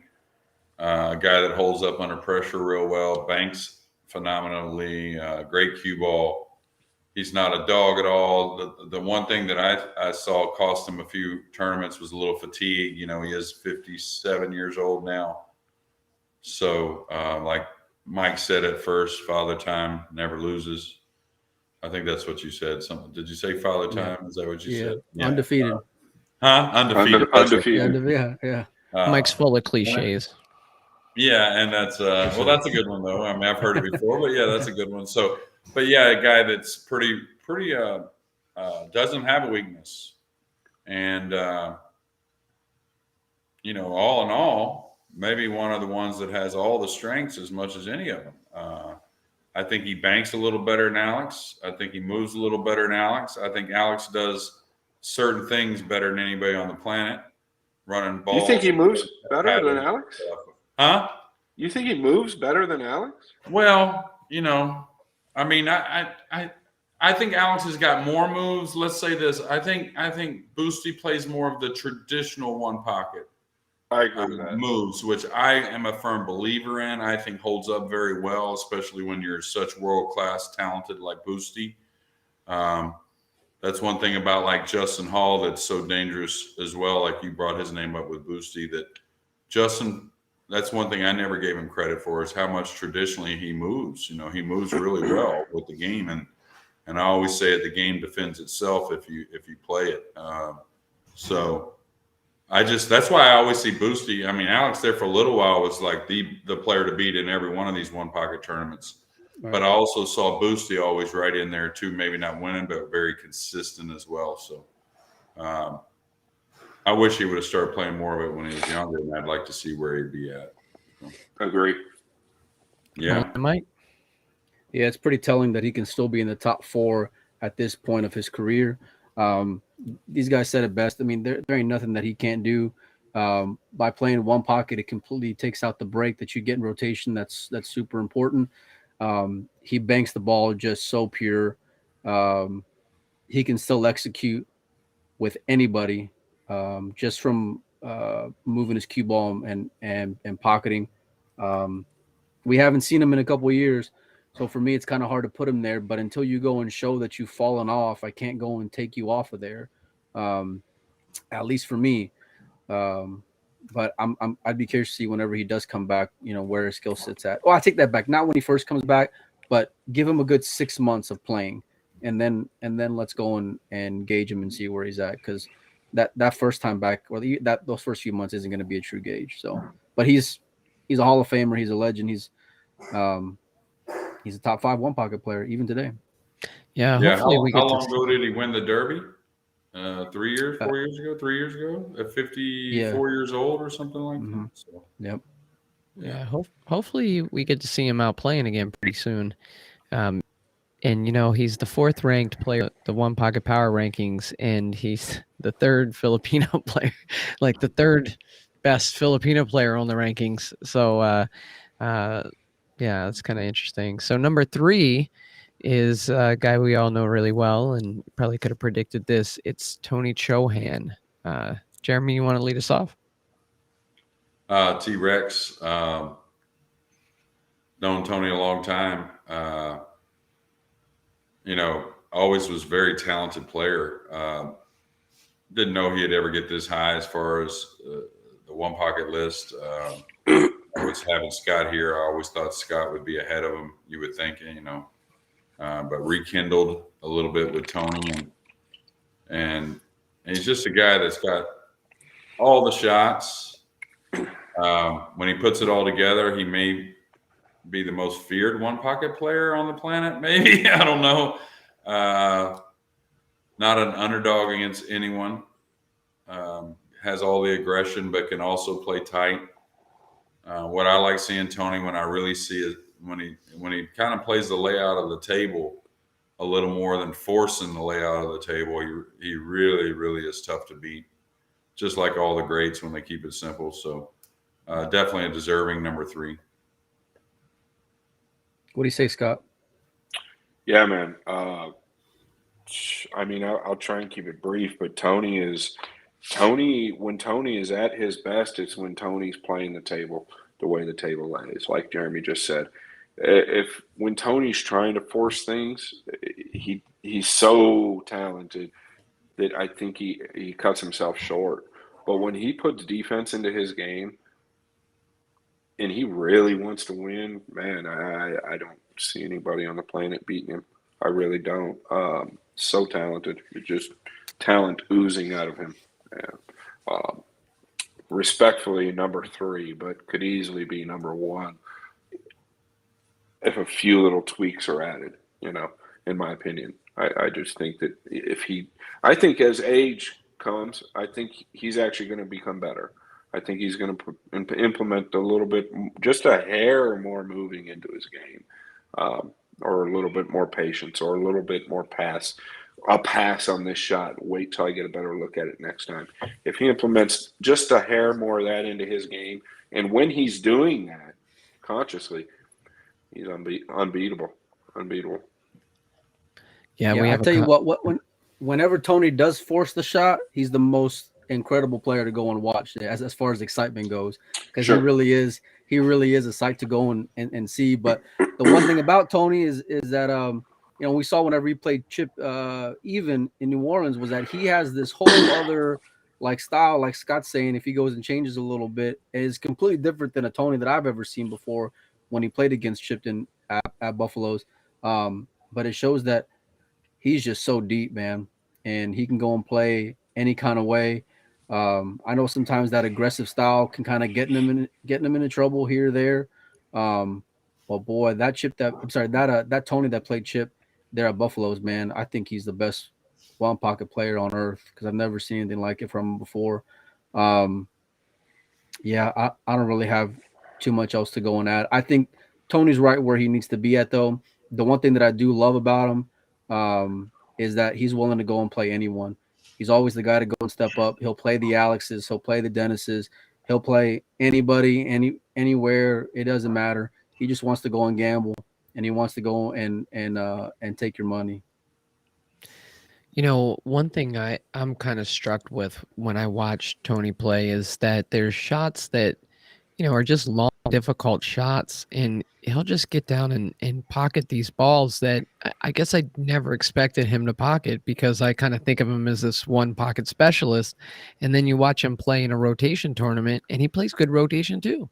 He's a very talented guy. And one of the comments in here, Greg Prendergast says, one thing I admire about Tony is his immaculate touch, despite his big stature. I think that's a great comment and so true. Absolutely. He plays great rotation too. Touch. Yeah, the big guys through the years that have had, that were great players, it seemed like always did have the sweetest strokes as a whole anyways. But, yeah, Tony's got the game. I'll tell you, the one thing about Tony is, sometimes I'll be betting on him and that cue ball will be out in the middle of the table 2 or 3 steps in the row, and I'll be like, what are you doing, Tony? So yeah, it's almost up to Tony how well he plays. I think he'd almost have to not be playing to be outside the top 5. But if he's playing, it's up to him what number he wants to put beside his name. And probably the most beautiful thing about Tony is he'd give a rat's ass about that number probably. So right. He just wants to win. So that so that's a good thing as well. Yeah. All right, guys, we're winding down. We're coming down to number 2, and number 2 was number 1 last time, but he's number 2 today. It's Alex Pagulayan. Now, I think Jeremy, you were the only one that had Alex ranked number 1 out of the 3 of us. So tell us what your thought process is. You think Alex should be number 1? Well, I've thought about it since you gave me, the overall list accumulated with a little bit of math in there, and I was thinking about it, and I mean, you probably do have to give it to Dennis, at least maybe on the current things of what's going on with the tournaments, and reflecting on a few of Alex's events. Maybe Alex isn't right there where he was. But looking at that, I guess maybe you could fall and past a couple people, that being Alex, and maybe drop him even down further after some recent things with one pocket. But I kind of have it to where I also ask myself, who's going to win?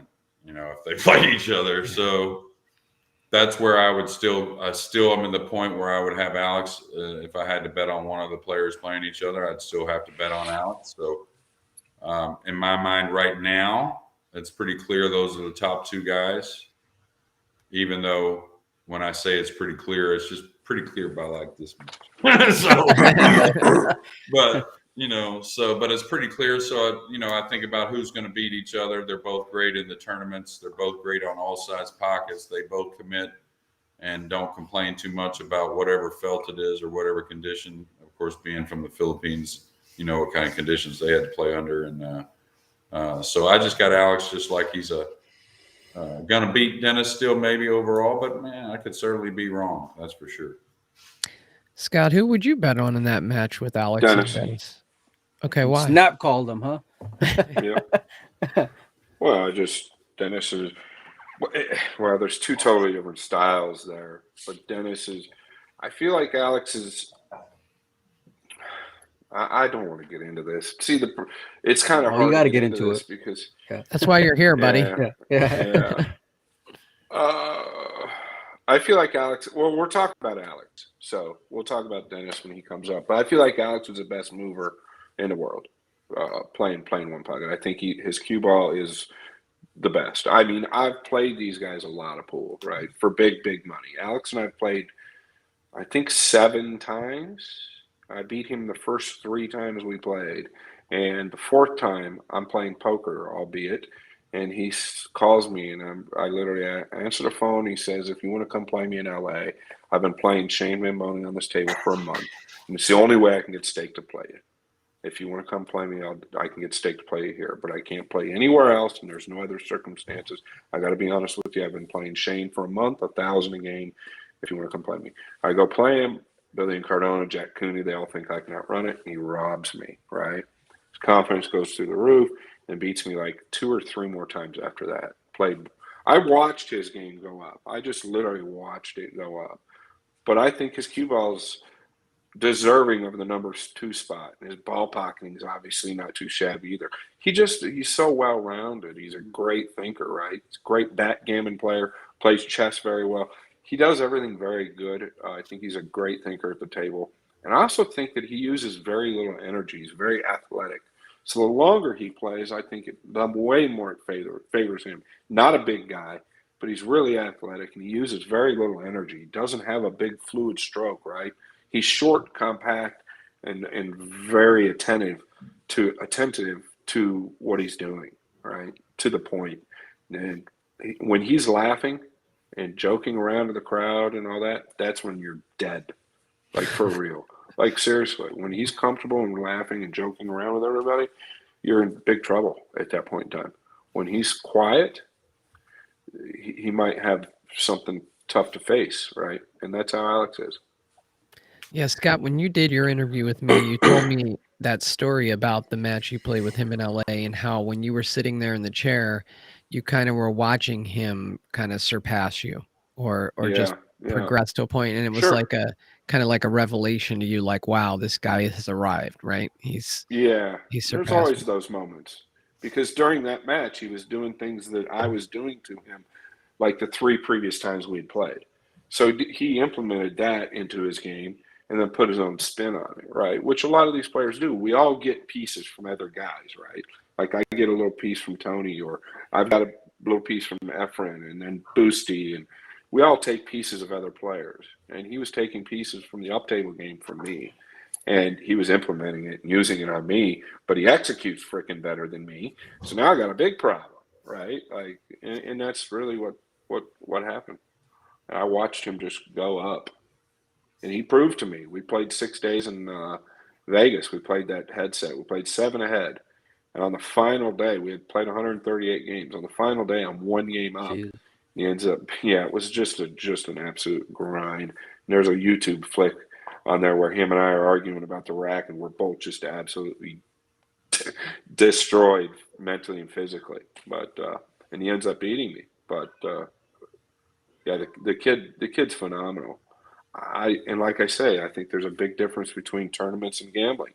I don't know which one you go on more, right? I think if there's consistency to the tournaments, if a guy's finishing first, second, third, fourth, second, first, then there's something to be had, right? But if a guy wins a tournament and then you don't hear nothing from him again for a year, I don't know that you can really put that in the top stuff. But he's definitely, in my opinion, the top 2 players. I do think Dennis might have him, but we can talk about that. Mm-hmm. Yeah, I think it's been an interesting year. I know there were times that I saw a lot more of that look on Alex's face than the joking, and his cue ball was not what it seemed like a couple of years ago, at least for my money. And I saw him in Des Moines, and I saw him at Buffalo's, and it was like, oh, it's Alex, he's gonna come back. And then it was like the next match, it wasn't, and then the next tournament, it wasn't. Him and Dennis are 1 and 2, and you can go and split hairs, and any day of the week it may be a different answer. It seemed like he's finding more of a rhythm after watching him go and play Tony this last time.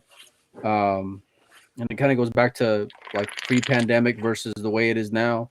But he's still Alex, and he's always going to be there deep. He's always going to be there the last day. He's always dangerous, and it just seems like he's coming back, you know. And I'd love to go and watch him and Dennis go and play a match. I don't care what format it is. And I think that's what the fans really want to see is these two guys go and battle it out. So I guess there's no surprise, huh, Joey? Who's going to be number one? Are you there, Joey? Yeah. So I'm having major Oh, I guess we might be technical difficulties. Never so I don't fails. know what's happening exactly. Like, who's number There we one? go. But we all knew who yeah. Scott, number what one makes was, right? It's Dennis Ercolo. Yeah. So go ahead, Mike. You're chopping up quite a bit, Joey. But Scott, what makes Dennis? Man, his execution, obviously, that's the first thing that comes to my mind. I think he executes even you bring in all these great 9-ball players. And he's now showing in the tournament field that he's wanting to win a major as well. And maybe I'm wrong, but I think that he's getting real close to winning a major in a lot of these the US Opens and the 10 balls and all this stuff. But his execution is just superior. His one pocket game is very unique, in my opinion. And if anybody wants to challenge me on this, they can. And I'll debate it all day long. He is such a basic player. He is one of the most basic players I've ever seen to be the best player in the world.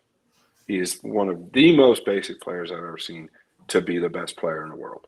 And what I mean by that is he does very simple things to earn himself that first shot.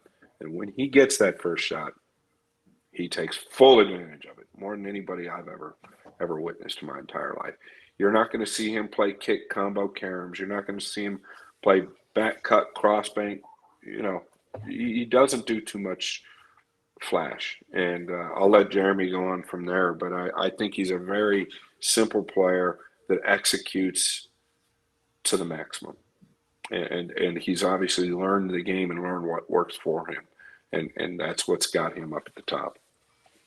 What do you say, Double J? Well, to allude on a few things that Scott said about Dennis is, Dennis is a guy that let's say a better way, maybe the best way I can explain it is he's not the one that throws the first punch, I think is what Scott may be getting at a lot of times. He counters off what you do a lot. He gets you behind the ball, kind of like Efren. Efren didn't care if you had all the balls near your hole, as long as he could get you behind that ball near your hole. And as long as he could do that, he knew he was going to be able to do damage just because of his execution. And, of course, Efren, all the knowledge he has about pool. But I think Scott's, not wanting to be demeaning towards Dennis at all when he says he's the most simple. I think the statement, the real part of the statement is he's the most simple player that will ever be the top player. Yes. Don't let the word simple mislead you where Scott was going with it. It's almost shows you how great he is with his execution and maybe just doesn't try to do too much to try and beat you. Kind of like when he plays 9-ball. When he plays 9-ball, he keeps it pretty simple as well until otherwise is needed. And it's almost the same thing in one pocket. He can do a lot of things with the cue ball. He can go a lot of places with it, a lot of different ways, but he doesn't do a whole lot with it until he has to. But he's just a fun guy to watch. Straight shooting, moving the cue ball, banking. Not sure how he beats everyone all the time so easily. To be honest with you. Right. That's kind of like the thing, right? That's a hell of a compliment. Well, you just don't know why sometimes Right. he beats you so often and why he wins so often. Because you can pick out, I'm sorry, Jeremy, but you can pick it out in other players, right? Like you can pick out in Tony how he beats you, his power. And you can pick out in Alex how he beats you. He can trick you. But with Dennis, it's kind of like a mirage, like what you just said. Sometimes you really don't know how he beats you, but he does. Yeah, and one pocket, it's a little different than the 9-ball. I commented a few weeks ago at the International that, Dennis may not be the best at any one part of rotation games, but he's the top 3 in all parts. So I wouldn't say that about moving, because moving is very elaborate in the game of one pocket. But when it comes to certain components to win, he may not be the best at any one of those components, but he is probably the best at the overall components for winning. What it takes to win, especially tournament pool. I'd like to see what he had with Alex, a little more of the one-on-one action matches. And to be honest with you, I'd like to see what he had a little more with Tony with the one-on-one action matches. I think it would be a lot closer than people think. All right. I think I fixed my internet, guys, just in time. And Right, we'll go ahead and wrap this up. Guys, thank you so much, Jeremy and Scott. This has just been really awesome. Mike and I, we're so honored to have you guys here. Such incredible knowledge. Thanks to all the folks that tuned in, all the comments. I'm looking now. There's a list there that somebody threw in there, their top 20. This is all about promoting the game, trying to do some fun, some cool stuff. And what I'm going to do is I'm going to take this list and put it into a flyer, and we'll put it out on Windows Open, Pool Player Podcast. We'll get it out there so it's documented, this list, so you guys can refer to it. And Mike and I are going to promise to do this more often. Right, Mike? Yeah, for sure. It's been a ton of fun, and it's been kind of a labor of love over the last 6 months to kind of get everyone's opinions. And I think we all got a passion for the game and really just appreciate the beauty that One Pocket is. And that's why everyone's tuning in. That's why we're all here. I want to thank all of our sponsors, the League Room and Dynasphere, Predator Qs, 3 Seconds Q Cases, Dunnski's Dungeon. Oh, by the way, stay tuned to all of our social medias, because I got like 5 cue balls or so signed by various One Pocket players that made our list that I got to give away. So we'll figure out a creative way to give those away. One PKT, Pool Player Podcast. And Jeremy and Scott, man, we appreciate you guys taking time. I know it's been kind of a juggle to get everyone tied down to finally do this, but from me and Joey and all the fans, we can't thank you guys enough as well. Yeah, I know. Thank you guys. Yeah, thank you. And I hope it motivates some of these players to try and make this list change a little bit for next time. So absolutely, no doubt. Yeah, there it is. And thank you guys. Thank you guys for thinking of us. Yeah, including me. I appreciate it. Scott, I told you I only need 60 minutes of your time. I was off by like an hour and a half, but who cares? That's all right. All right, we'll see you guys. I enjoyed it. Okay, All right, thank you guys. Take care.